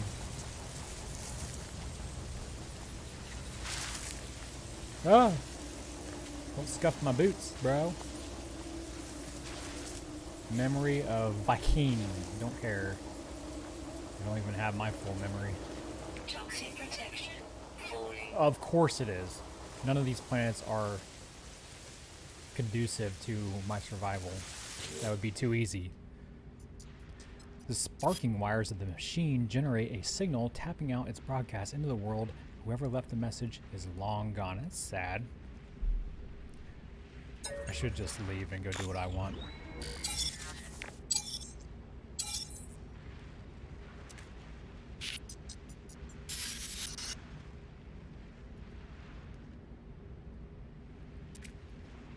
I'm not even really reading this. I don't really care. I just want to fly my Starship. Extract plans. A new building part learned. I can build a base. Sweet, I didn't know that. I can do that in this game. That's cool. That opens up a whole new dynamic. Oh, of course, though, you have to require more carbon nanotubes and dihydrogen jelly. This game just wants you to give. Never lets you take. Well, we made it here, and we're alive. I think I can even... Yep, okay, I crashed my ship. Gosh dang it, look at that wing. It is safely implanted into the surface of this planet. Balls. I guess we'll wrap it up there. Okay, well, I'm gonna put this live stream on pause, go back to the intermission while I get my monitors rearranged. We'll come back, and hopefully the next 5 minutes, and we'll watch Starship fly. It looks like its wings are spread. It's ready to flap. It can believe it can fly. So hang in there, guys. I'll be back.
Well, hey there. Fancy meeting you here. Glad you stuck around. Hopefully your patience will be rewarded fully, but not by me, by SpaceX, because they have more to offer. Yeah, I did just stop over at Lab Padre stream really quick and give them a little dollar tip. I suggest you do the same to thank them for their efforts. Let me pull them up really quick, actually, since I'm talking about them. Still got their stream going on. Starship isn't smoking yet, but the tank farm is. That's what you're seeing down there below the ship, which means they should be filling up, and we could be seeing Starship venting really soon. Hopefully within the next 5-10 minutes would be nice. Yeah, that way we don't have to drag this out and make it more awkward than it already is. All right, I don't do well with awkward moments. That's why I try not to talk to anybody, because every conversation I have with people is awkward. Hellfire's here, present and accounted for. Thank you for showing up, bro, or coming back, re-showing up. Hold on, guess who else showed up? The doggo showed up. One of the doggos. I don't know where the other one is. Kunu, you're not being shy, are you? It's like he heard. It's like Beetlejuice. You whisper his name too many times, he comes a running with that lethal tail to whack you in the pecker if you're standing in the wrong place. Huh? That's happened more than one occasion, and it hurts. That tail is pure muscle. What's up, buddy? You really do need a Mentos. I should give you one. No, don't give your dogs candy. Don't give them candy. All right, buddy. You should really be over here. Come over here so they can see you. Good boy. Good boy. Now sit. Dude, you are full of static electricity, bro. What have you been doing, rolling around on the carpet? Sit. Am I boring you with that big yawn? So if you guys have any questions for me or the dogs, I can always put them on the mic as well. I don't think the lawyer wife wants to come in, so we'll hold any questions you have for her and ask away. I'll try to keep up with the chat, and we'll just kind of waste time together and stare at the beautiful penis-looking rocket with wings. By Doge. It's actually how you pronounce it, I guess, is Doge, not doggy. Oh, dang it, Justin. Thank you for reminding me of that. I do need to give them their ice cream. I am such a bad dog parent. Lawyer wife, will you give the dogs ice cream? Hey, go get your ice cream. Go get it.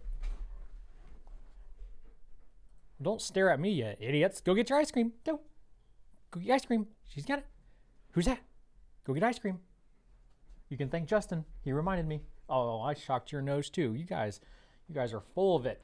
Full of it. No, ice cream is that way. See, Cairo figured it out because he's smarter than you. Go, ice cream. Ice cream. See? Oh, I think the service is coming to you. Now that's service. Carrie works for, what's that food delivery company called? Dash Door, Dine and Dash, Dash and Door. We don't use it. I'm the DoorDash. I am the DoorDash guy in this house. I go and get our food. She refuses to leave the house. All right. NASA. Alex, what's up, dude? Alex, NASA 125 just got off work. Big surprise there. You enjoying your new job, dude? Hope you are. He drives. He's on the road for a living. Why are they getting ice cream? Because I mentioned it earlier, and I forgot to give it to him. Oh, you also mentioned bagels earlier, but I still didn't get mine. You want a bagel? Yeah, you say it weird. It's because it's spelled bagel.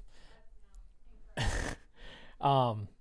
Yeah, I made a bagel for me, not for you. Why would I make one for you? You literally came into my office and told me you were making me sandwiches. No, I didn't. I said I will make you a sandwich. Yeah, you heard that right. I will make you a sandwich for dinner or post lunch, and we're not there yet. I've not had lunch, and I've yet to have Oh, you poor thing. How are you gonna survive when you can't feed yourself? I'm gonna eat candy. You're gonna eat candy. Well, not my candy. Hans, what's up, Hans? Yeah, I'm ready to see this thing fly. Been ready for like 5 hours now. But dude, hopefully this thing goes this time. All right. Hopefully our patience will be rewarded. That's how it's supposed to be, right? Patience is a virtue, and for that virtue you get rewards. That's what I was taught in kindergarten. Come on, give me my rewards. What is the best bagel filling? Bagel filling? Do they have bagels with filling? I think you're thinking donuts. Okay. Bagels have holes in the middle. Although the bagel I ate today had a huge hole in it. I don't know why the hole was quite so large. It was the biggest hole in a bagel I had ever seen. It didn't leave much room for smearing. Okay. And she can't even eat cheese. I don't know why she wants a bagel. Like, just a bread. You want just the bread? That's weird. The best topping for bagels is cream cheese. You know, I never used to like bagels and cream cheese till I was in high school and swimming. And when we go to swim meets, they would have, the parents would bring these bagels and little packets of cream cheese. And I always thought cream cheese was disgusting. And then I was so hungry one day at one meet, I just decided to give in and try them. Been addicted ever since. Ever since. So never be too afraid to try new things, I guess.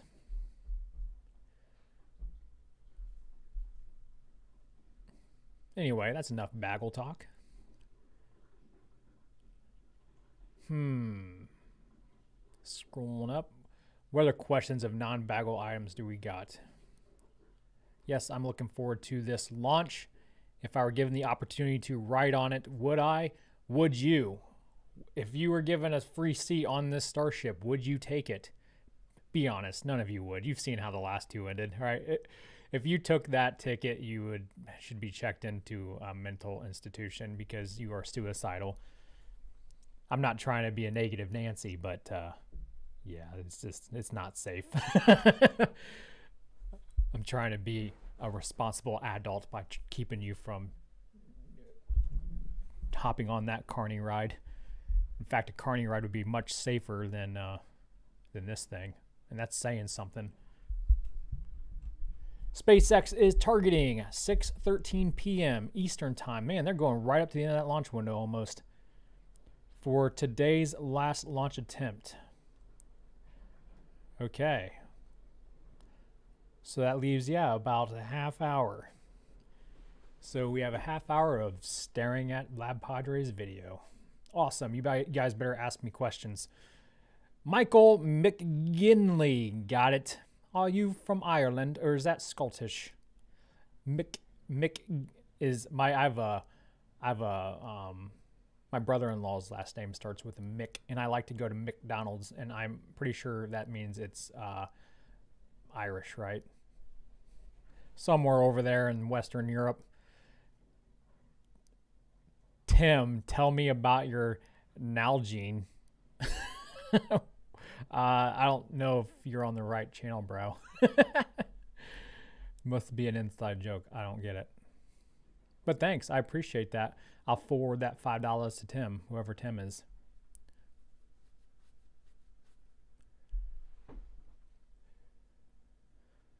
The Creators is here. Long time no see. How are you?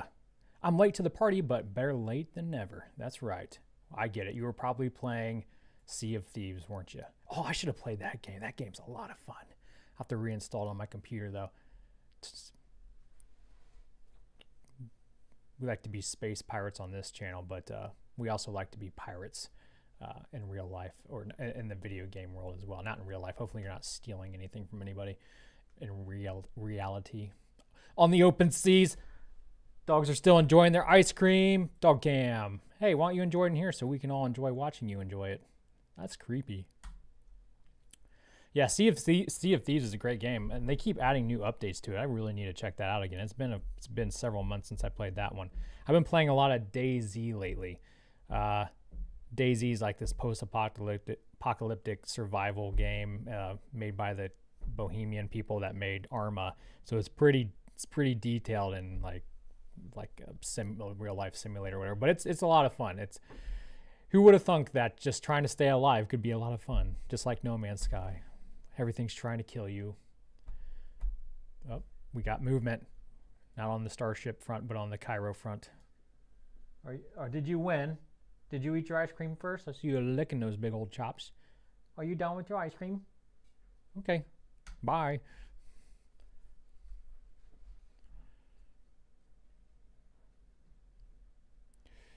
The Commentary. I like that name. That's creative. Kev, please do more gaming stuff on your channel. I do for eccentric members and patrons. I could probably do more, to be honest. I'm really hoping that they don't delay Kerbal Space Program too much longer. I think it's now 2023, I think. I don't know. But I'll be playing a lot of that once that comes out. Probably even for like just normal YouTube. I think the last game I played on my YouTube channel for everyone was Flight Sim 2020. Because we did a little, if you remember, we did a little tour of Cape Canaveral. And we saw some SpaceX drone ships and stuff in the landing pad. And that was pretty sweet that was in that video game. Although of course I Still Love You drone ship looked half sunk, so it's not entirely accurate, but it's still pretty cool. What else? Yeah, I mean I don't play a whole lot of games. I have to really be into. I guess the really big game right now that everyone's playing is that I don't know if it's called Valkyrie or something. It's the Viking game. What's that called? Like Valhalla or something, where it's like the open world survival Viking game. I heard a lot about it. I don't know if I'll ever get into it enough to play it, but it looks interesting to me. I really love the open world adventurous games, and if it involves space, it's even better. Like Star Citizen, I'm really looking forward to playing that one, but it's been in development now for about 3 decades, so I don't know if I'll ever get to play it. I guess you could play it now, but I don't really like playing incompleted games. Although every game these days is always incomplete. It's never complete because they release the game, but they always add updates to it, right? Which is pretty cool. That way the game, every game gets old, you get sick of playing it, then you move on. But when they do it this way and they keep adding updates, you tend to come back to it. So that's a pretty nice thing about it. But yeah, I don't like playing buggy games that are still in hardcore development that are getting updates all the time because they're so buggy. Kind of like DayZ. The game is riddled with glitches. I like this. Turd Ferguson, what's your favorite bourbon and why is it Russell's Reserve Single Barrel? Ooh, nice plug there. It isn't, but it is. It wasn't, but it is now. I don't actually drink. I mean, if I go on like vacation somewhere, which we never go anywhere anymore, I will have a little drink, but I actually don't drink. I just don't like feeling like shit. I always do after I drink. But no, I mean, I will keep that Russell's Reserve Single Barrel in mind next time I am offered a glass. Thank you. D-Dever. Wow. Thank you, D-Dever. Going up and above and beyond. D-Dever has set the bar. $100 help for pupper ice cream and maybe dinner. Thanks for sharing. Is it earmarked for a specific restaurant like I did to Lab Padre? I earmarked my donation to him for either In-N-Out Burger or Whataburger. I know we've had this debate before. I've only had In-N-Out Burger out there because, again, I live in Ohio. Whenever I go to out west or when I lived in San Diego in the military, I loved In-N-Out Burger, dude. It was so great. Animal fries, oh, yeah. I eat those like an animal, okay? It's totally messy and sloppy. But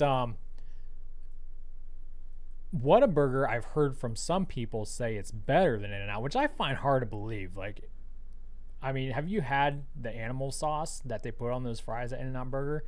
It's orgasmic-tastic, bro. So anyway, I'm getting off topic here. Thank you, D-Dever. That was a very generous and thoughtful tip for the channel.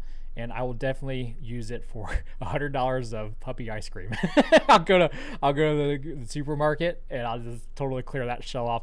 Like, your dogs really like ice cream. How many do you have? 2 really big ones. I get asked that question all the time if I go to Costco or something. We don't like to go there every week. We like to buy in bulk so we don't have to leave the house like more than once a month.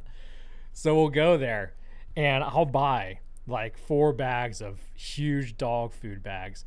And I'll put them in the cart, I'll roll up, and I get the same looks every time. Like, these people are like asking me these questions. Wow, how many dogs do you have, or what kind of dogs do you have? So just really big German Shepherds. It lasts us several months. So and that stuff is that dry kibble dog foods.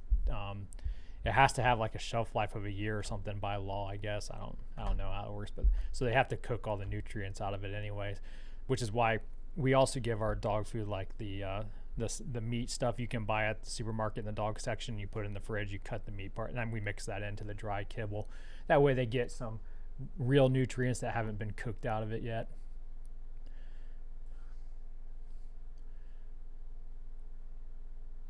All right, I'm gonna look at this poll really quick to see what you guys are saying now. In-N-Out Burger or Whataburger? Here we go. Okay, T.A. Hart says, can't wait for Elder Scrolls 6. I haven't played any of them, but I heard good things. Robert Lenz, will this candle light? Well, it technically lit the first time, but then it got snuffed out like my future when I married the lawyer wife. I'm just kidding. I'm going to get in so much trouble for that one. Hellfire hasn't drank since the Army. Good for you, man. Yeah. I mean, if you can drink responsibly, have at it, dude. There's nothing wrong with it. But like down in our theater room, since we don't have kids, we have plenty of extra rooms in this house. We have a theater room, and I turned that into my James Bond theater room because I'm a big fan of James Bond. So I got like all the original posters on the walls, and I also have, for our wedding, the lawyer wife got me like this martini kit maker thing, and she got me a few bottles of like see, this is how much I know about alcohol. I can't even remember the name of the Vespa that he makes in Casino Royale, but she got me the bottles of that and everything. If someone knows those ingredients, you can probably list them. But yeah, I have all that. I've had it now for however long we've been married. I better get this right. 6, almost 7 years, I think. So, and I still haven't opened it yet, but I will eventually.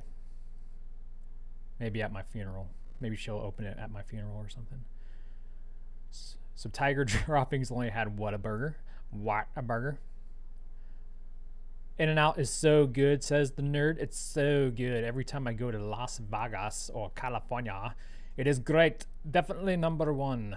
Sweet. Well, I'm in that boat, but then again, I've never had Whataburger. Whataburger. Ditch the firewater. Stick to lovely single malt scotch. You fancy, Mike. I've heard good things about that. See, the thing is though, like I'm like a girly guy when it comes to drinking. I like my mimosas, okay? I like my champagne and orange juice. I'm pretty simple, okay? I don't need the bourbon or the Jack Daniels or the, I don't know, whatever else people are drinking these days. You just give me some orange juice and some champagne and I'm on vacation, man. Don't like the taste of beer. I really don't. I'm not a man in that way. It's not manly to drink beer. You can drink Smirnoff and be a man, I guess. Is there a rule against that? I don't care for Smirnoff, to be honest. But no, if I drink anything, it's probably going to be champagne and orange juice. It's my drink. And it doesn't have to be breakfast either. I'll drink that anytime on vacation. The lawyer wife likes to make fun of me because the last time I did drink, it was that. And we were in the Dominican, and it was hot, and I was on the beach.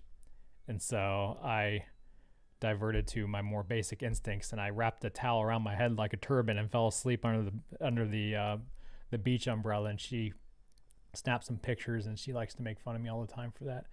It's like you can't even hold your orange juice. You just pass right out with your little turban on.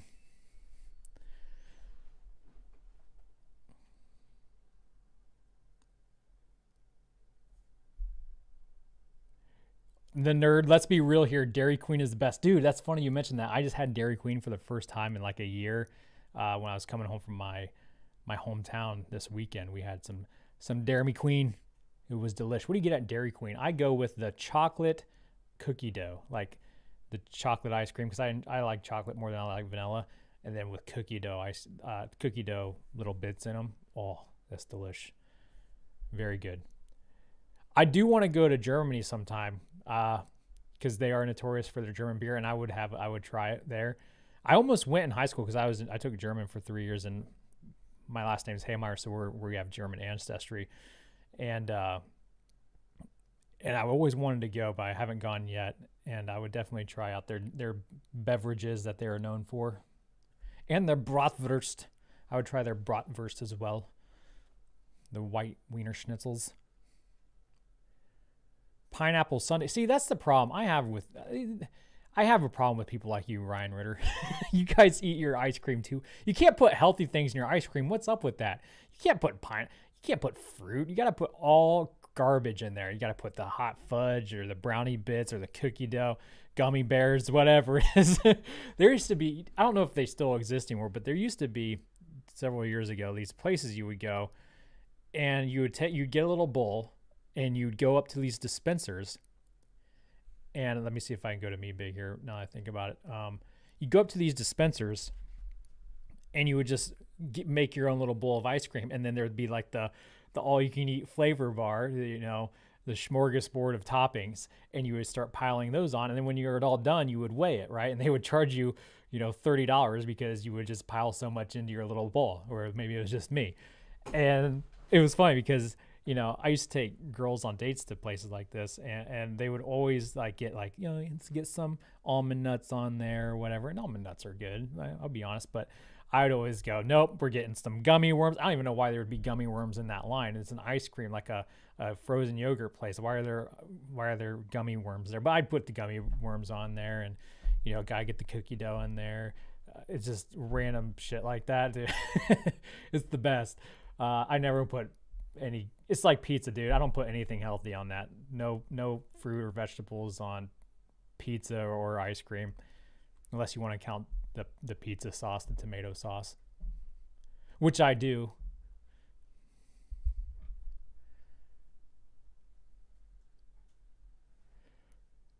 All right, let me refresh Twitter really quick and make sure this thing is still on for about 6:14 Eastern, 5:14 local. It looks like that's still the case. I think we're still a go for about 15 minutes from meow. Okay. Dairy Queen grill and chill food is gross, but the ice cream is good. You don't like their food? They have, yeah, it's not like the best. Let's be honest. It's not an In-N-Out burger, but I mean, and every time you eat it, you have to go to the bathroom. It's kind of like White Castle. I heard White Castle runs right through it. I've never had White Castle, actually.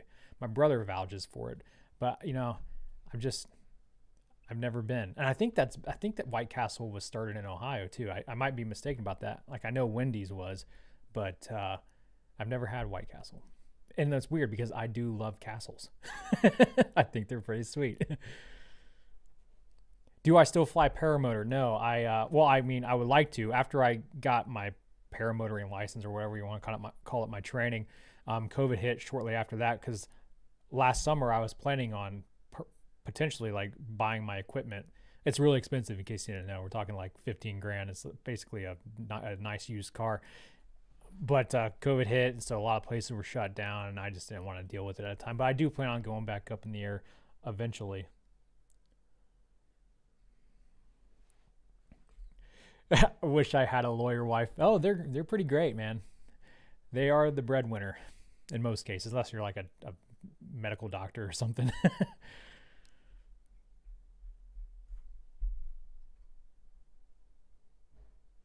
Good going pronouncing my name earlier. I'm guessing I got it wrong. Habach. But I tried, right? That's what counts. Is the thought that counts, even if that thought is pronounced wrong in your head. Pineapple and onion pizza. We can't go down this road. You guys are gonna make me throw up on my microphone. That would be rude. Mint chip. Nick Berry. Mint chip.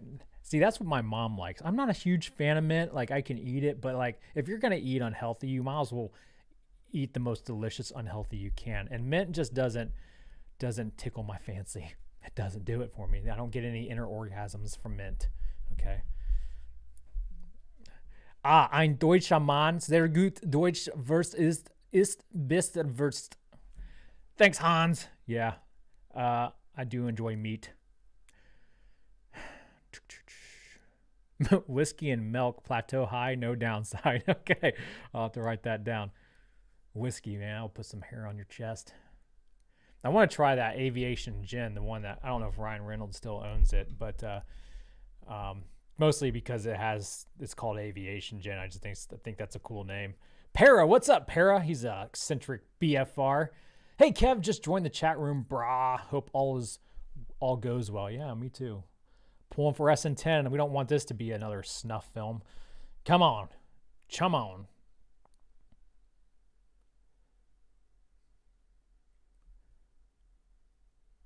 Dude, Hunter, having a wife that's a lawyer must be tough to win an argument. Yeah, but I try. So, a little bit about my education. Obviously, she's a lawyer. She graduated valedictorian from law school, like over 200 to 300 other law students. She's really smart and really knows what she's talking about. She's represented some pretty high profile cases that I can't mention, but or I don't think she wants me to, but you've heard of them. If you're politically involved at all, you've heard of these cases that she's been on. She's won them too. Like, she's a stud. Total cutthroat in the lawyer industry. She works in the energy sector now. Before it was something else, but she's moved firms quite a bit because everyone keeps poaching her, dude. Everybody wants her. But so she knows how to argue. I have an associate's degree in criminal justice and a bachelor's degree in homeland security and terrorism. I have a couple years of master's in homeland security administration, and then I have basically my entire master's in science and religion, which is apologetics. But I haven't completed my thesis. I wrote it, and then it was like 75 pages, but then they wanted me to do corrections. I just never got around to it because my YouTube really started to take off. So I don't have it yet. But what's weird is I actually, if I had taken the program, the EMA program, like a few months before, I wouldn't have needed to write a thesis because they just started requiring it. I was the first one that was required to write a thesis for it. So I got gypped. So I would have my master's right now if it wasn't for that. But so I have to finish that yet. And that's just been like a few years now. So anyway, I have a background in apologetics. She has hers and arguing as well in the legal realm. So we do butt heads quite a bit. And neither of us, especially her, like to admit to losing an argument. Because she never loses an argument. We could argue about that. Yeah, but I'll still win. Who's the win? Yep. Why are you talking about me? Why am I talking about you? Because they won't stop talking about you. Trust me, I don't want to talk about you.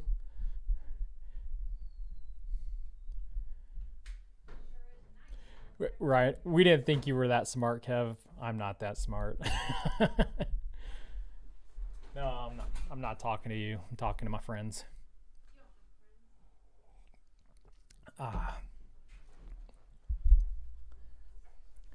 Oh, thank you, Luke. Kevin, you are the best YouTuber ever. Well, that's debatable. I think I might disagree with that, but I really appreciate that. It makes me feel good in here. Rango Tango. That rhymes. How did you make your name rhyme? That's pretty sweet, Rango Tango. Thank you for the fun commentary. Well, I'm glad you're having a great time. It looks like we might have some Starship venting. Let me pull this up bigly here and refresh the twatter, and see what's the tweeting. Okay, we could be about 10 minutes away, maybe. Thank you, by the way, Irango Tango. Thank you for the tip for the channel. Is this earmarked for doggy ice cream as well? We don't have, unfortunately, an In-N-Out burger around here. I think the best thing we got is Red Lobster. I like Red Lobster, but that's not really fast food. It takes a while for them biscuits to come out. I like Steak and Shake is good, but I think Big Boy is my favorite fast food restaurant. God, I love me some Big Boy. But because of the pandemic, our local Big Boy got shut down. So thank you, China. You're on my list. Dude, it sucks, man. I had to say goodbye to my favorite restaurant. It's first world problems, but they're my problems, okay? Alex, this is for lawyer wife. Dude, she doesn't need your money. Thanks, Alex. She said, thanks, Alex. I'll use it to buy dinner that my husband didn't make me. I'll make you a sandwich. We got to wait for this penis rocket to launch. What? But you're hungry now. She's hungry now. Okay, bye. You want to watch this with me? I'll pull up a chair, sit on the floor. When's it start? That's the $1 million question. Supposedly in less than 10 minutes. Hi, Pops. Don't change the subject. Yeah, I'll come back up. Okay, she'll be back. Good going, guys. I gotta eat some candy first. She's got to eat some candy first. Okay. SpaceX stream is up. Thank you, Justin. Again, Justin is here to save the day. So let's pull that up right quick. Let's see if John's back with us or is he taking a nap. Let's refresh SpaceX's live stream. I don't see it. Where'd it go? Is it on their website? Yeah, there it is. Oh, scroll. There it is. Watch. I don't know why they do it unlisted. That's not very nice. You got to hit that like button for them. I don't care if you do it for me or not, but you need to hit the like button whenever you watch SpaceX videos or like Lab Padres videos. Give them a hand, yo. They're doing great work over there. So we'll just keep that in the corner, and we'll say goodbye for a while to Lab Padres, and there you go. All right, so let's kind of do this in case people are getting off work now. It is a weekday, right? Yeah, it's a weekday. So we'll kind of talk about this launch, okay? This that you're looking at right there is Starship SN10, okay? And they're going to start their stream in about 8.5 minutes, which means it will probably launch in about 14-ish minutes if you do the math quickly in your head like I did. It might not be accurate. And what this is Starship SN10, serial number 10. It's basically the 10th Starship they built, give or take a few. But it's going to be flying to 10 kilometers up, or 10 clicks as I call it, because there's a big debate between kilometers and kilometers. I just call them clicks to make everyone mad equally. That's a pretty sweet picture they got there. I might have to borrow that sometime. They always have the best pictures of their rockets for some reason. But anyway, if we go to their spacex.com/lunches, oh no, it's not that. They changed it. It's /vehicles/starship. I forgot. And we scroll on down, meow. You get the synopsis just like you would any other flight, okay? And we'll just skip that part. This is launching from South Texas, Cameron County, Boca Chica. 10 kilometers, we discussed that. That's the apogee, the high tippy top point.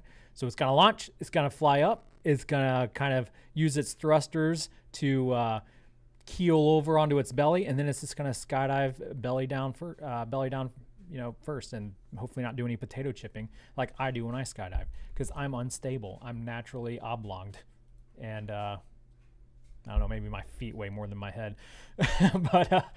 but anyway, so the tricky part is the landing. So they come in belly down. They use their engines and their thrusters and their wings. They fold them up to bring the booty down and kind of divert it over at the last second, so they can land this puppy. And someone asked, why don't they just start the landing sequence earlier so they have more time? Well, it's all about timing, okay? Because if they don't shut these engines down right as it's touching the ground, then the Starship will just launch right back up into the air. So it's all about good timing. And it's also about diverting over the coast. So they need to bring it in over the coast just in case something goes wrong. They can just belly flop it into the ocean, maybe kill a sea turtle or something. I don't know. Nah, that's sad. Don't talk about that. How dare you? Yeah, my chair is sinking, of course. So I think I covered all of that part. Yeah, so we have yet to actually see a Starship land if you don't include like Starship or Starhopper SN4, 5, or 6. We've seen those land. Did Starship SN4 fly, or was it just 5 and 6? I can't remember. My memory sucks. Anyway, so that's that. And we already spoke earlier about Meizhou MZ, okay? Or what the guy, the billionaire from Japan. We spoke about that, and we'll talk about that more here later in a second, if you wish. Right now, we're going to tune into this, see if John's talking.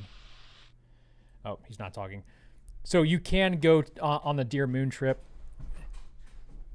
You can sign up for that. Maybe win a seat if they pick you. But if you want to learn more, just go to a website I used to have up, and now I don't. I am not prepared for this anymore. They have screwed up my mojo. Let me go to my history really quick. It's like dearmoon.earth. Go to that, and then you can sign up for it. 10 kilometers. Our goal is to gather data as the vehicle descends back to the landing pad on how well the flaps work to control the vehicle while it is horizontal. This again is Starship 10, one of a series of test vehicles that we are building to gather this data. My picture looks a little fuzzy. Maybe I need to fix the settings here. Oh, we're on 480. No wonder. Must have been that gameplay.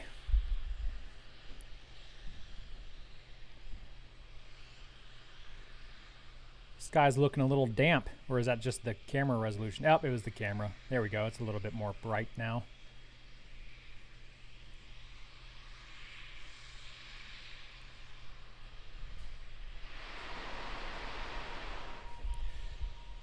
Jacques Basson from RSA Dis Important. By the way, lawyer wife, not impressed with you right now. Avocado on pizza. Ooh, I don't like avocado. You know, it's funny because the lawyer wife is actually growing avocado plants right now. Like, she even named them in her kitchen. She wants to grow them in the backyard, but she's watering them in our kitchen, and she named one Julius.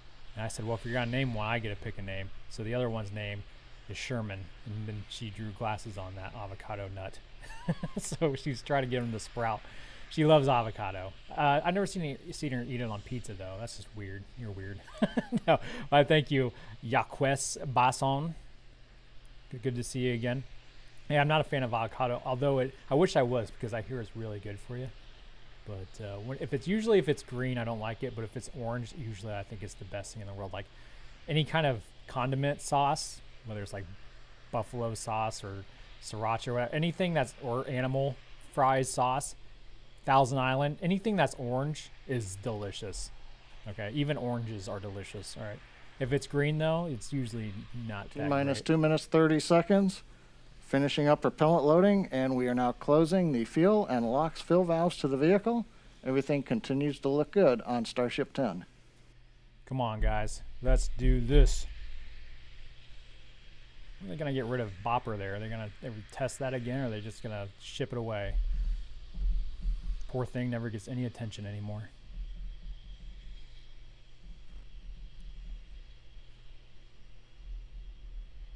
Sunkissed is good too. Yeah, dude, that's like the kitty version of OJ. It's just not as potent. I really like that that pulpy kick though. Sunkissed don't have it. Don't got it. Come on. If you're worried about the apparent leaks that Starship has right now, yes, it is leaking, but that's on purpose. I got to do it. Smoking's bad for you, okay, but smoking's good for rockets. If it didn't do that, then the rocket would pop. So you got to release some of that extra pressure there as the rocket fuel, which is methane and liquid oxygen. Liquid oxygen in this case starts to warm up and boil off after they pump it in there.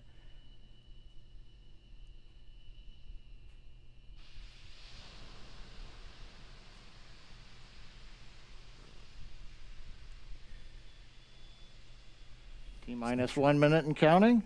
Starship 10 continues to look good, ready for its test flight. We got to hold. Come on, baby. Don't do this to us, baby. Hopefully it's not a hold, it's just a pause. There we go, it was a pause. Yay! You're gonna miss it. 50 seconds. 50. Now it's 40. You don't speak properly. Hey, no crying. This is my show, dog. T-minus 30. You probably can't hear it. You want to share an earbud? Not what came out of your ear. Fair enough. I can just watch. Okay. Copy. Blow up. It's not supposed to blow up now, but it might. It's a test flight.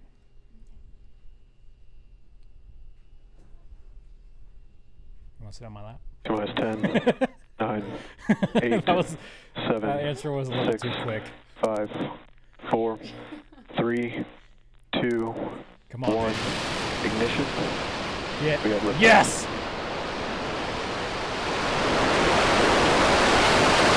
All teams, triage alerts, please.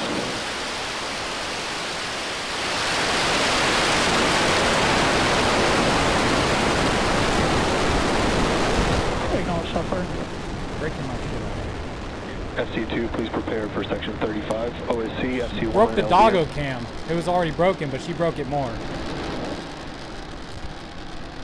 T plus 30 seconds, Starship 10 has liftoff. It's headed to 10 kilometers on its test flight from Boca Chica in Cameron County, Texas.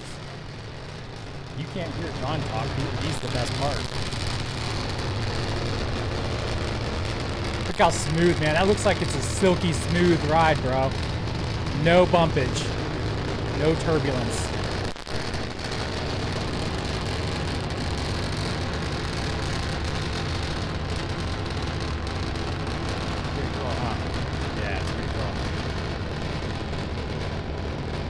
It's pretty cool. You just don't want to admit it because you know I'm right. I can never be right about anything. I say this is cool, she says otherwise. That was not an opinion, that's a fact. This is cool. It's literally cold. There's like frozen propellant. Point me.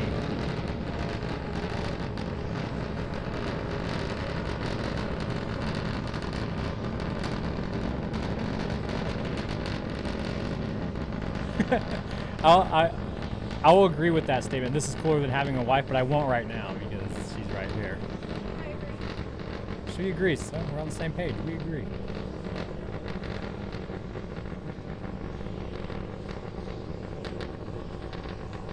Coming up on T plus 2 minutes, we're getting ready to transition from 3 engines to 2 engines firing on Starship. We'll be shutting 1 engine off. That's intentional. The black square you see on the side of Starship there, those are the heat shields that they're testing out. They're mechanically attached to the hull. They're quite a challenge, keep them from falling off. Because you have you'll have the heat upon reentry, and then you'll have the really cold propellant behind it, so you get a lot of different thermodynamics going on there. All right, so we have 1 engine out. That's supposed to happen. First time they streamed this, nobody knew that, so we were all freaking out. I didn't see any Raptors on fire, so it looks like a bonus.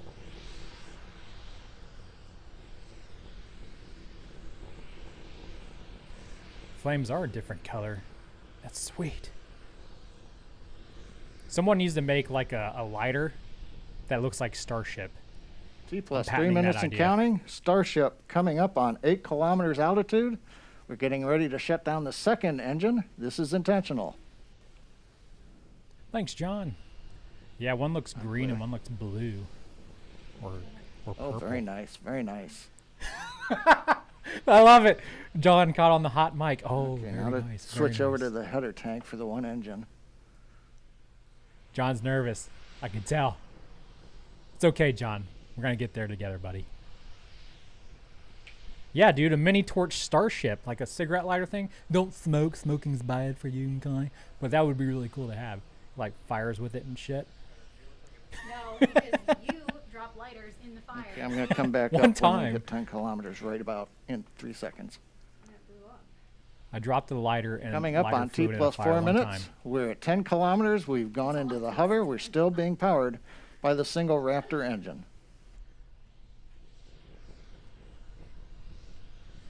A good lighter for the go bag. Yeah, my boring flamethrower is a little large to fit in there. I'm just kidding. I don't have one. I wish I had one. A flamethrower. I have a go bag. Come on, flip, baby. It's going to hover for a minute. There we go. Here we go. Ooh, look at that angle. It's pretty. CGI. Some damn good CGI. In fact, if it was CGI, it'd probably look better than this. There we go. Come on. Wow. Yeah, right? Oh, wow is right. That is oh, It looks wow. better than the last one that I watched. Yeah, I mean, Still T coming in plus hot. 4 minutes and 40 seconds. Starship has transitioned. It's flipped to the horizontal mode, beginning the descent back to the landing zone. dude, that's such a smooth ride, dude. Can you imagine free falling in this thing right now? Ooh, the roller coaster ride. We should definitely make that happen. You're just trying to get rid of me, though. I know what you're up to. No, who's gonna make my sandwiches? Obviously not me, because I'm not making it right now. Make your own sandwich. Yeah, you know what that leads to? Me buying Mickey waffle makers. And waffles. Waffles are much better than pancakes. All right. Well, you can't have any when I get my waffle maker. We can't be talking about waffles right now. We're talking about Starship, and it's coming in. Come on. They got this time. They got it. Third time's a charm. They're going to light all 3 engines this time instead of just 2. So we have redundancy purposes. Coming up on 5 minutes, 45 seconds. We're down below 2 kilometers. We're preparing to light 3 Raptor engines to begin the flip sequence. It'll culminate with landing on the landing pad in Boca Chica. This is the moment when you're... Coming in fast, I feel Yeah, like. this is the moment when you're riding on this thing. You're like, oh, God, here we go. Am I going to live? Got 3. Oh, it's slowed down. Come on, baby. I think we lost 2. I think that might be the. Come on. Stay with us. Stay with us. Stay with us. Stay with us. Yeah. High five. You're scaring the dogs. Sorry, Kunu. Cutie bee is. Cutie's like, I did it. Look at you. I want to be a part of this. Woo! In your face, doubters, Jeff Bezos. I'm just kidding. I'm kidding. Jeff is probably happy for him too. Maybe. Dude! That's pretty impressive. There's a fire, but don't worry about that. Fire department's on its I way. was literally just going to say, It's okay. What if it blows It up looks like now? it's tipping a little bit, but it's still there. That's an improvement. All right. Don't worry about that fire. There's just liquid, rocket fuel on board. It's okay. If you were on board right now, you could just hit your ejector seat and do that flare movement we were talking about earlier. Did you guys see what I just saw? That was black magic. All right. Elon is a sorcerer. Third time's a charm, as the saying goes. We've had a successful soft touchdown on the landing pad. That's capping a beautiful test flight of Starship 10. As a reminder, the key point of today's test flight was to gather the data on controlling the vehicle while re-entering, and we were successful in doing so. We had a nominal ascent. We had the maneuver to place Starship horizontal when we reached 10 kilometers, right on time. And then during the subsonic entry, it appears we had good control of the vehicle using the front and aft flaps. And as we approached the landing pad, we successfully lit the 3 Raptor engines to perform that flip maneuver. And then we shut down 2 of them and landed on the single engine as planned. A beautiful soft landing of Starship on the landing pad at Boca Chica. Also, a congratulations to the Starship team in Texas. They've steadily increased the test launch cadence over the course of the program and have delivered some of the most exciting test flights many of us have seen in a long time. The Texas team has several more suborbital test vehicles in build, with number 11 ready to roll out to the pad in the very near future. It's an inspiring time for the future of human spaceflight. Thanks for joining us today, and we hope you'll join us for the next test flight of Starship 11. Oh, now he said it was a nice soft touchdown, but those landing legs look like they've been crushed up into the ass of the thing. I don't know. I mean, dude, I'm just so pumped right now. You guys are all fools for not taking that free ticket on that Starship. Remember how we were talking, you would have to be suicidal to want to take a ride on the Starship? Well, we were dumb. We should have just we could have gotten a free flight. Gosh dang it.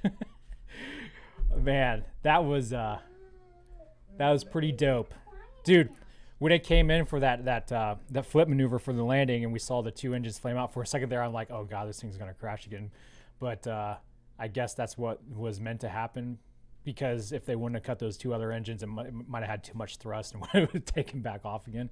I thought the understanding was Elon said they were going to use all 3 engines during the entire landing. Maybe they're getting to that point. Maybe they haven't gotten there yet, but they definitely lit all 3 of them for the flip maneuver, and then they shut down 2 of them. So they got it figured out either way. It doesn't matter for our purposes.